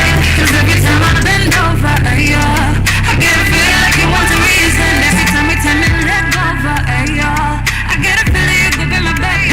It's pure vibes right here with Val Becky, right here on Art and Culture Monday. I hope that you guys are having a fun time, because I definitely am. So I'm hoping this vibe is translating to you guys who are watching at home. Val, we're talking about the EP na tunaingoja kwa sana. So we are going to be getting to those socials in just a bit. Tell me, now that you have had a number of collabos, dream collabo, unataka kukolabo na nani in this world? In the whole world, I'm in Kenya. Tuanzie wapi? Tuanzie Kenya. Let's start here. Then okay, go up. In Kenya, ama kina nani, unajua pia wanaweza kuwa wengi. Sauti Sol. Yeah, Sauti Sol. Sauti Sol. Ben Sol. Yes. Soul Generation is amazing. Yes. So Soul Generation wakikupata tu utakuwa ume. Manze, call me. Exactly. Call me. Thank you very much. And with the vibe that you have, it's actually not going to be very hard for them to find you. With time, they're going to find you there. So we are waiting for that. Tell me, 2-3 years, you are just 22. So by the time you're 25, future plans, tunangoja kukuona wapi? Okay, I want to be the best female artist in Africa. Yes. I want to have Grammys.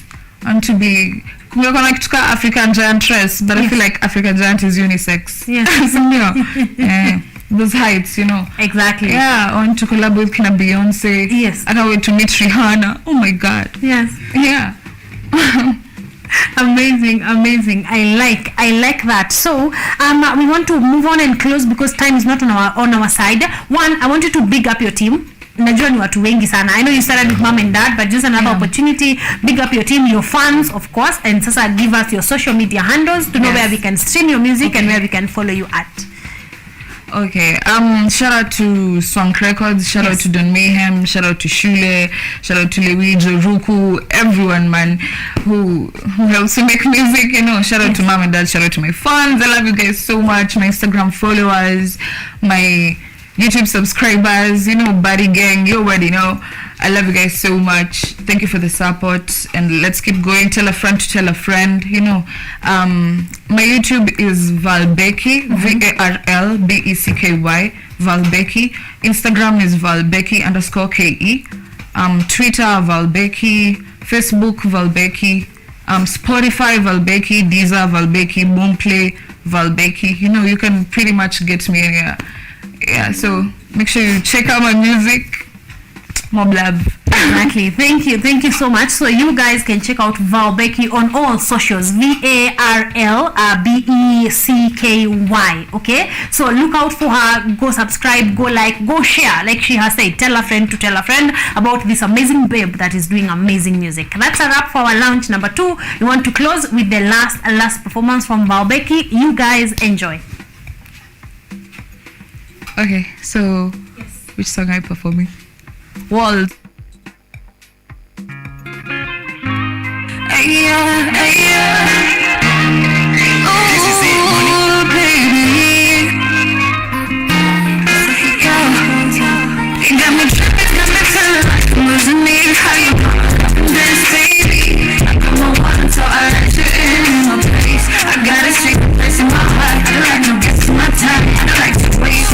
Some girls I need to see you. Responsibilities, you're pulling it to see. They call me busy bee. Only you can be. You are not for me to leave. Take it to my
All this wrong in my system, don't pretty like. I tell my mama, don't you worry, you can be coaching flex. It's for you that I'll be hustling day and night.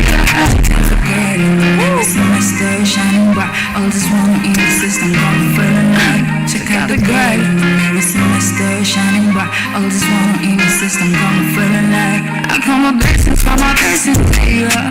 Boy, you should know what you're part of me, yeah. I call my blessings, yeah. Boy, you should know what you're part of me, yeah. I call my blessings, yeah. Boy, you should know what you're part of me, yeah. I call my blessings, yeah.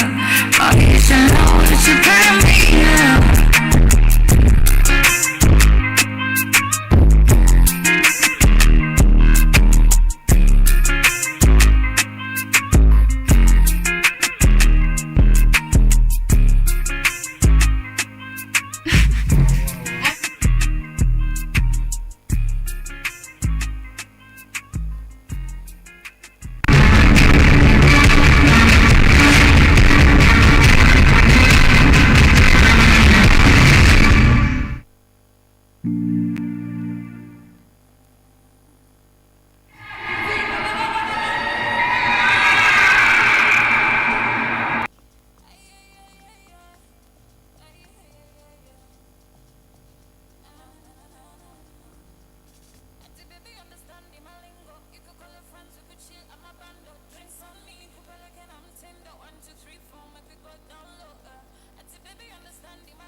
Today we are going to prepare something we call pan-seared pork belly, served with carrot puree and some sauteed onions together with some flavorings.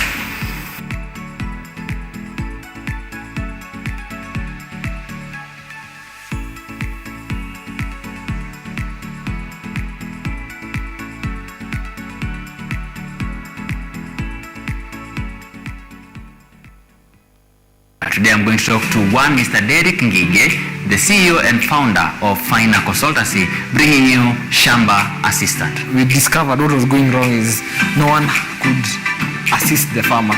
No one actually could hold the farmer's hand through the journey. So it uses just a normal charger, and also it can be charged via solar also. You can also now collect the exact points using the GPS on board, where you're able to see the longitude and latitude of where you actually collected the soil sample, so that when you are doing advising, you can know which part of the farm, the exact part of the farm where that data was collected.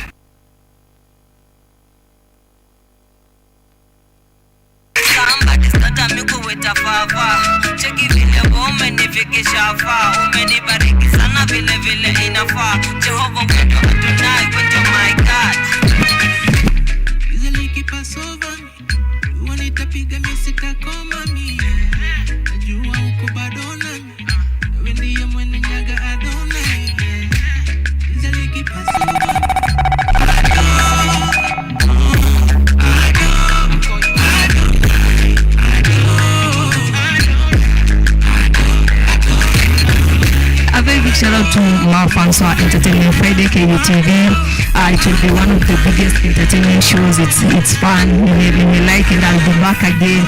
So make sure you watch and stay tuned. Share with your friends and make sure you stream the album greatness.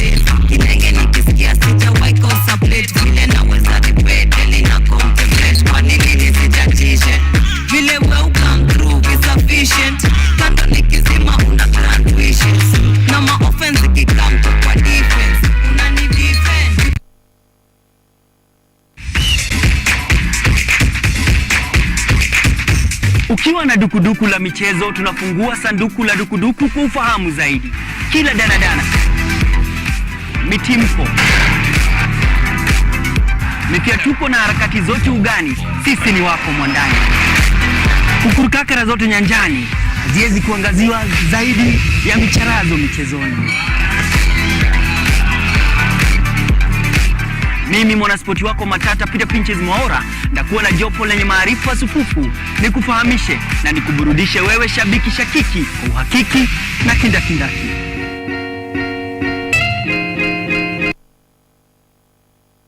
Welcome to Children's Corner. Welcome to Children's Corner. Children's Corner.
Welcome back, ladies and gentlemen. Like you have realized, my background has just become a bit more lit.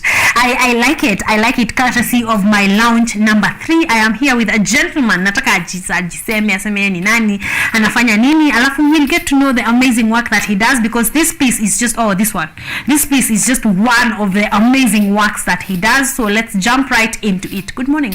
Good morning. How are you doing? I'm good. How is your Monday morning? Umeamka vipi? Monday iko chilly, but iko easy too. Yes, Monday zako zinakuanga poa ama? Inakuanga challenging juu most of the weekend nakuanga busy. Yeah. So this is basically siku yako ya kurelax. But okay, so talk to relax. This interview is chill. So relax. I want you to say hi to guys at home. Tuambie wewe ni nani, unafanyanga nini, then we start off. Okay. Yes. Wagwan, my name is Kachino and I'm a contemporary artist, stroke illustrator, author, muralist and graffiti writer. Yeah. Wow, I like that. He wears many hats. Let's tuanze hapo kwa contemporary artists. What does that mean? What do you do? Basically, contemporary artist is an artist who creates art.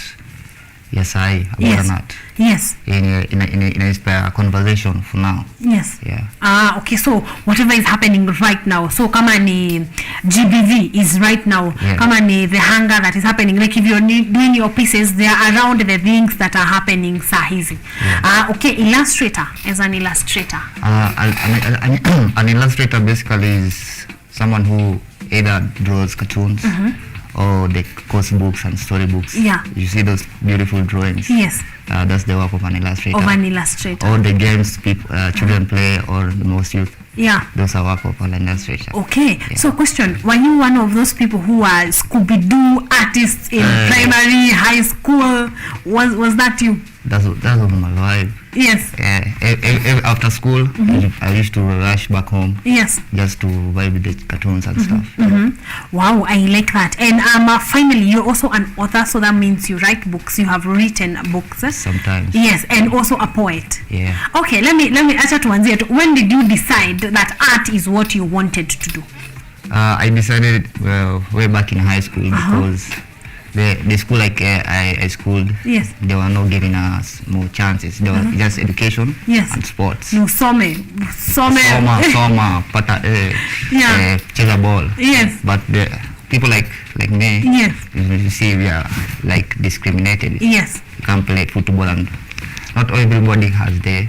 Exactly, or even do well in school, like do exceptionally well. Let's acquire an average student, but that's not where your passion is at. Yeah, but basically during the afternoons, drama, music. Yes. That was my time. Yes, that was your time to shine.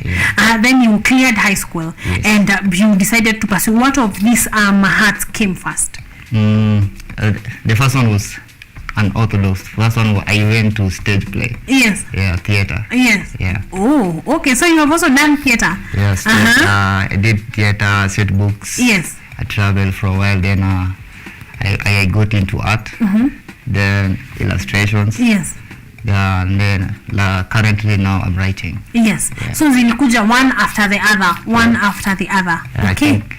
It was like a growth for me, personal growth. Yeah. Exactly. I like that. Did you have a person or people that held your hand when you could take through this journey? Ama you just found like you were finding yourself as you went? The like writing. Yes.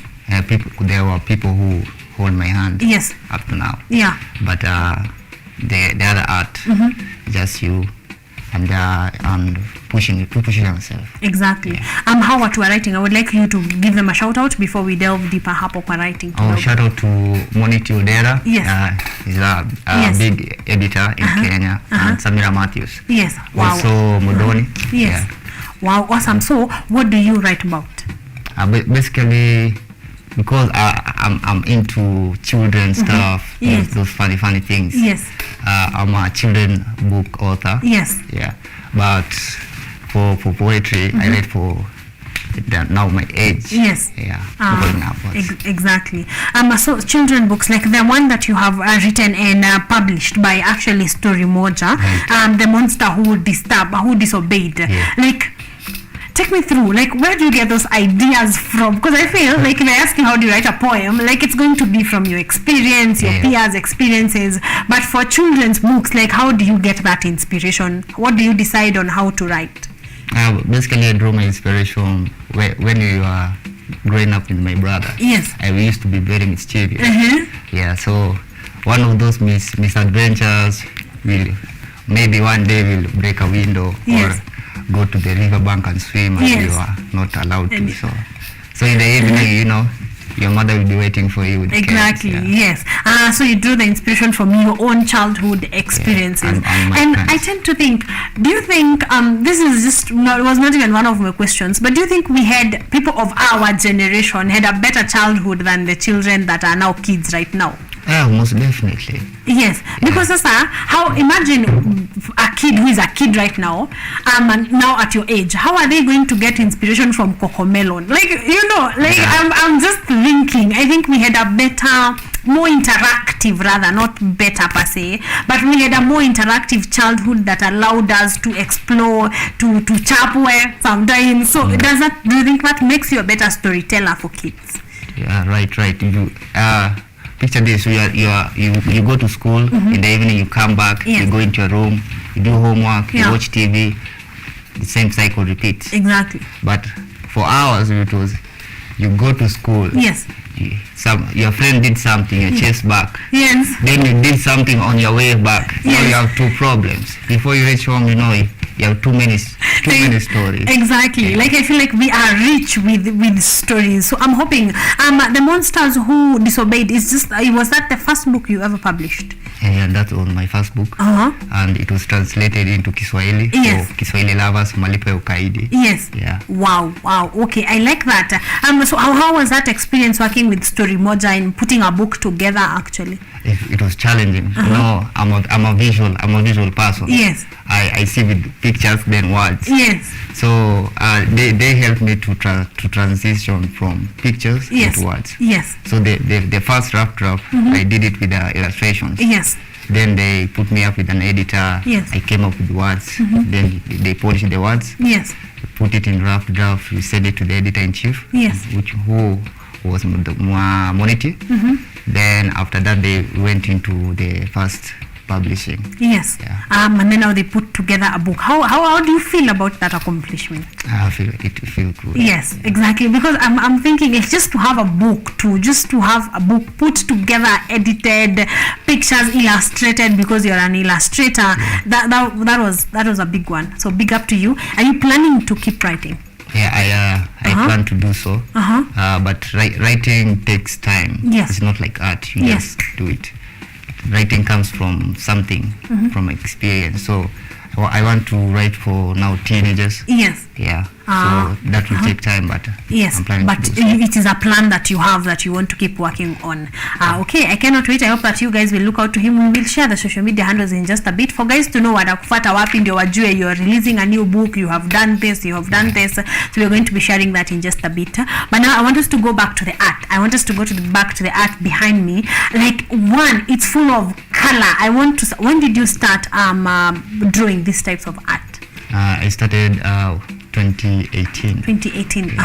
Immediately after I published my book, I felt that was the time now to do my own artworks. Yes. Yeah. So you started. What inspires the kind of art that you drew? I would say my environment and mostly our culture. Yes, exactly, because this is very interesting, because this is Art and Culture Monday. We are usually about art and culture. So when tukipata msanii mwenye anafuse zote mbili, it is very exciting for us. Let's talk about the piece, like this piece that is behind me. What inspired this one? This one was inspired by I watch a lot of documentaries. Yes. At Geo. I was watching the telescopes. Yes. Launching the rockets. Yes. So I was thinking maybe in the future Africans will be doing that. So I think in that near future maybe we'll discover more and be more technically savvy like the rest of our brothers and sisters in the world. Exactly. Yes, one, because I think as Africa we have a lot to offer. Like, if I can take Nat Geo and make it Kenyan, like, I think there would be a lot to discover, and therefore this piece makes so much sense to me, because I'm like, what would you see? And this piece is representing what someone is likely to see if they were exploring Africa or they were exploring Kenya. So how long does it take you to draw these pieces? Of course, now I know the Kando one is easier than this one, but how long do you take? For this one is done with oils. Oils I take 3 to 6 months because oils, it's slow in drying. So you can't rush it. But for acrylic, this one it takes like 2 weeks. Exactly. Wow, I want us. I hope that you're seeing the pictures that are going on your screen. That is the work of none other than Kachino. He does such amazing art that you are going to love it. Yani, I'm just waiting to hear the pieces that cost how much. Nisikie kama ninapewa piece moja. Just because I feel like his work is very, like, there's a unique touch. Ama a Kachino-ness in the pieces that you guys are seeing on your screens. I hope that you guys are loving it and just seeing what is going on right there. Kama hiyo piece yenye imeendelea, that's another one. Like, if someone feels like they're being pulled to his work. Okay, so I hope that you guys are enjoying these pieces and are loving it. I want us to go back to the pieces. So there is oil paintings, and then what the rest are? This one is done with acrylics. So this one is an acrylic one. And the last one is mixed media. Yes. Currently I'm working on mixed media. Mixed media. So what does mixed media mean? Mixed media entails, maybe you start with watercolor, then you apply the second layer with acrylics, then the third layer with oils. Then you like finishing touches with done with a spray paint. Yes. So like it's like a mixture of a lot of. It's a collage of materials. Yes. Okay. I like that. How much do you sell your pieces? How much do you sell them at? They range from like 10K. It depends on the size. Depending on the size, exactly. So guys, if you are into art, if you're an art collector, you need to know Kachino, like, because he will add amazing pieces to your collection. You are going to love it. So now that you're adding on to that one, what is the dream? Like in about 3-4 years, where do you want to have taken that art? The dream in 5 years, maybe launch a museum. Yes, sort of, yeah. Exactly. So launch a museum that people are just going to come and see a collection of your art of and my buy. art and Kenyan. Yes. Kenyan in general. Exactly. So you also plan to incorporate other artists wakuje kwa gallery wa display kazi yao. Right. Yes. Okay. So I'm looking forward to that one. I want us to go to a number of people or organizations that you have worked with to just tell me, just give me a feel of how they were. Right. Let's start with Extreme Awards. How did it feel to be part of Extreme Awards sketch artist? It was an honor to be nominated. Yes. Yeah. It was good. Yeah. Yes, exactly. It felt like good. GBV Miro. That one was like a plus for me because we were teaching the community how to be conscious about the female in the society through mural. You know, mural, it's outside, it's a public art. Yes. It's not like fine art. Fine art is enclosed in a house. Yes. Mural, you can see, everybody can see, everybody can get the message. Yes. Yeah. So you were able also, like apart from just being an artist, you were able to also transmit a message that you wanted to go out there. Right. Okay. How long does it take to do those mirrors? It takes 1 to 3 days. Yeah.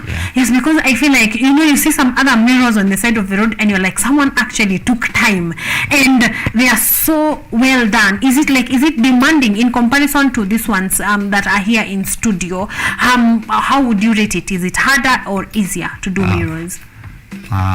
For my part, I would say mural is easy because the proportions are a bit larger. Yes. So it's easier to work on large proportions. But this one, the size is a bit smaller. Yes. So you have to really focus. Exactly. So mirrors are better. Do you draw people? Like, do you portraits? Yes, portraits. Yes, every day. So every other day. So also, if you want a portrait, a really nice one, again, he's going to share his social media handles so that you can go to his page and just see the kind of art that he does. Then you can probably send a photo or come in person, and get your portrait done. Let's go on to a prizing exhibition show. How did that impact you? That one was an eye-opener because it was the first time I was collaborating with other artists from different backgrounds. Then we're coming together holding an exhibition. Yes. So like it brought you, I feel like all these platforms, how is Kenya as a country in matters art kama yako? Like, because I feel like you're telling me everything that you have been involved in has given you a different experience. Right. So how is Kenya as an art field? How are we doing? Yes, we are on the right track, but we're emerging. Yeah. What are some of the things you would like us to improve on in terms of accepting art or creating an environment for you guys to thrive?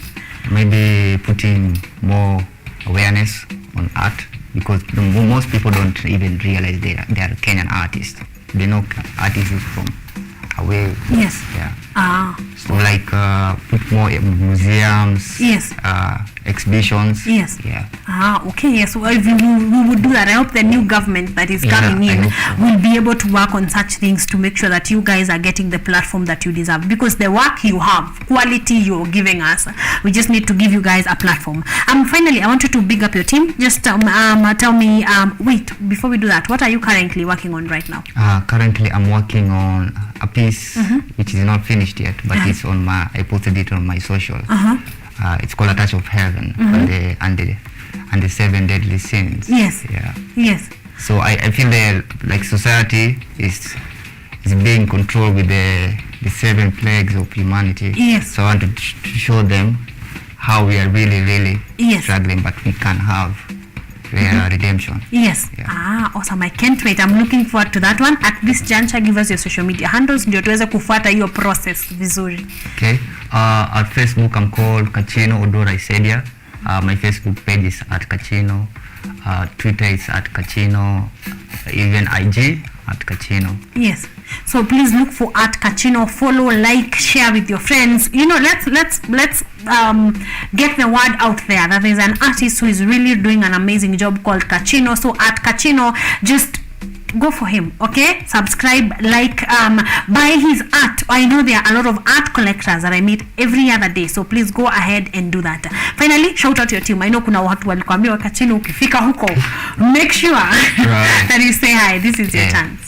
Shout out to Rais Watanashati. Yes. Yeah, that's my brother. Shout out to Daniel Onyango. He's my facilitator for studio. Yes. Yeah, shout out to Wamboy. He designs my bag. Yes. Shout out to Bold Slave. That's my graffiti crew. Yeah. And shout out to my artist friend who we did a mashup yesterday at Kayole. Yes. Big up to all of you. And I know, of course, lazima kwa amesahau wengine kadhaa. Please don't fault him for that, but shout out to all of you who know Kachino, all of you who support Kachino's work, all of you who are consumers of his art. And of course, I am hoping that organizations, NGOs are watching. If you need to, to get messages out there, you on GBV, on cancer, yes, if you need your spaces decorated, I mean, there are a lot of B&B even. There are a lot of places that Kachino can get his hotels that can get Kachino's work displayed out there. Go ahead and look for Art Kachino, and you're going to be loving and experiencing his work. Thank you so much for being here. It's been the pleasure. Guys, ladies and gentlemen, we are out of time. We are out of time even for me, so we want to close this shortly from Art and Culture Monday. Thank you so much for your love, for your likes, for being here, for your comments, for letting us host amazing artists, and for consuming their work after we have had them here. So thank you so much, ladies and gentlemen. It's been an honor. I'll see you when we have the next president. Good night or goodbye. Body on body, made that thing go up. Haters shut the fuck up when they see me on top. Cream de la cream, and I'm fresher than the pot.